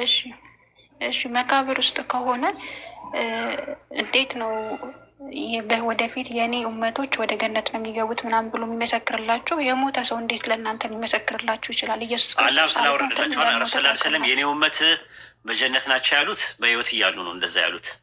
የትንሣኤ ቀን ስንቀሰቀስ ተቀስቅሰን የኔ ኡመቶች ጀነት ናቸው ያሉት እኔ ተከተለ የሚሉት በህይወት እያሉ የተናገሩት ናቸው። እሱማ ቁርአንም የወረደው እኮ በህይወት እያሉ ነው፣ ሞተው አይደለም ያንን ነገር የተናገሩት ረሱል ሰለላሁ ዐለይሂ ወሰለም ማለት ነው። አሁን ያሉት የት ነው? መቃብር ነው።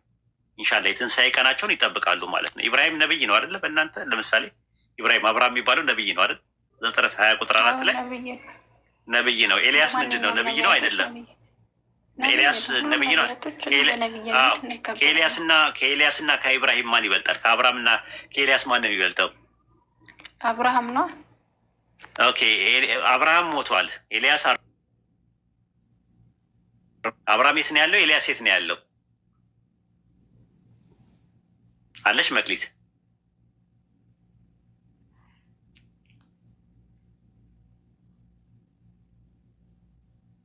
መክሊት አለሽ? ሚዩት አድርገሻል።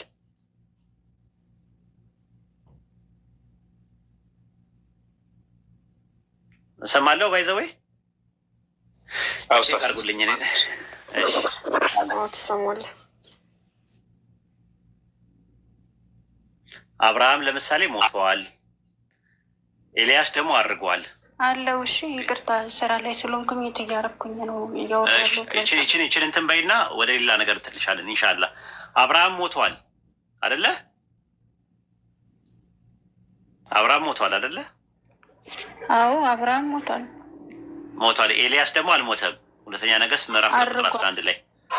ስለዚህ ኦንቶሎጂካሊ የሚለያቸው ነገር አለ። ኦንቶሎጂካሊ እነሱን የሚለያቸው ነገር አለ። የኤልያስ ማድረግና የአብርሃም ሞት በነቢይነታቸው ላይ አሉታዊ አዎንታዊ ተጽዕኖ ይኖረው ነው አይደለም? አሁን ነቢዩ ኢብራሂምም ሆነ ኤልያስን እኛ አማላጅ ናቸው አንልም፣ ወይም ደግሞ በትንሣኤ ቀን እነሱ የእኛ ትውልድ ናቸው የእኛ እንትን ናቸው ብለው ይባላል እንጂ ናቸው። አማላጅማ ናቸው፣ አማላጅ ናቸው። ጻድቃንም በባይብልም ከሄድሽ ጻድቃንም ሰማዕታትም መላእክትም አማላጆች ናቸው አይደል? በባይብልም በክርስትና አንቺ ከኦርቶዶክስ እኮ ነሽ አይደል እንዴ? መላእክቶች አይጸልዩም እንዴ? ይጸልያሉ እኮ። ነቢያቶችም ጻድቃንም ያማልዳሉ። እናንተ በእኛ ደግሞ ረሱል ሰለላሁ ዐለይሂ ወሰለም የቂያማ ቀን ሲቀሰቀሱ ያኔ ሸፋ ይሆናሉ ማለት ነው። ሻፊ ይሆናሉ ማለት ሸፋቸው ይጠቅመናል ማለት ነው።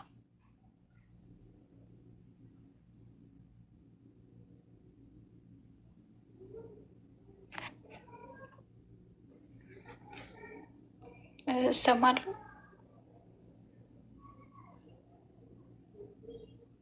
አዎ መክሊ አለሽ። ኡስታዝ ፓውዝ አድርጎ ነው ይመለሳል ኢንሻአላህ።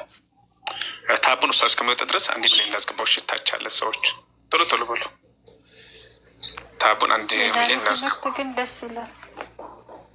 ለዛ ነው እኮ ሼር አደረኩልሽ መክሊት። እንኳንም መጣሽ። እንኳንም ሼር አደረክልኝ። እንኳንም መጣሁ። እኔም በቃ ለዛሬ በዚህ ይብቃኝና ሌላ ቀን ተመልሼ ደግሞ የቀሩኝን አንዳንድ ጥያቄዎች ጠይቃለሁ። ጊዜ ሰጣችሁ አክብራችሁ ስላዳመጣችሁኝ አመሰግናለሁ። ለዛሬ በዚህ ይብቃኝ። መግዚ ቆይ ሀሰን አንድ ጥያቄ ልጠይቅ። እሷ እንትን ባለችው ማለት ነው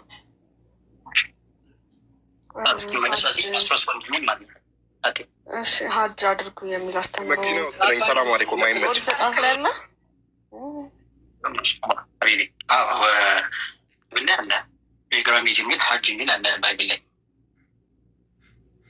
በአረበኛ ሀጅ፣ በእንግሊዝኛ ፒልግራሜጅ የሚል አለ እኮ እኛ መጽሐፍ ላይ ኦርቶዶክስ መጽሐፍ ላይ አለ። አሳይሽ።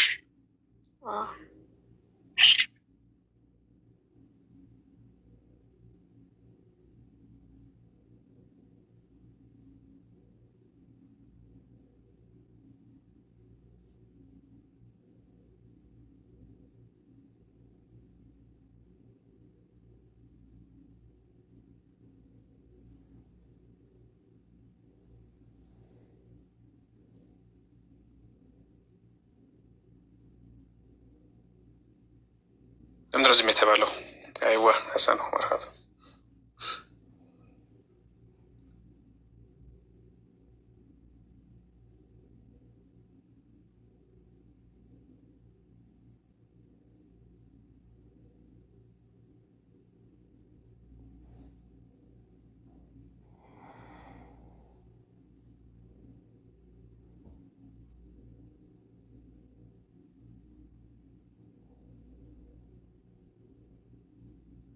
ሀሰን ያወራ ከሆነ ሙይት ነሽ ሀሰን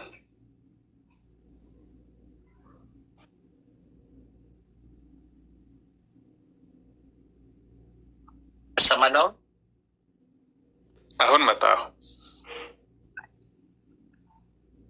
ዘፍጥረት 47 ላይ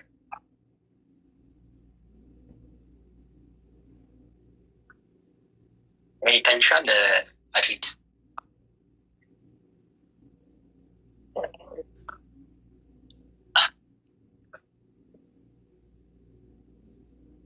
ይታያል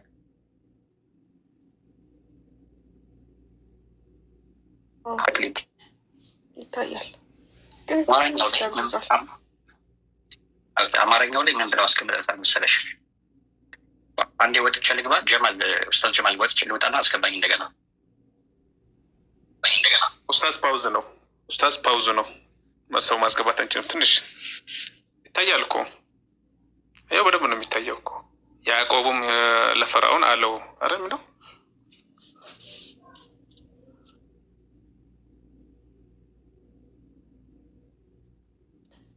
አትሰማም ሀሰን አትሰማም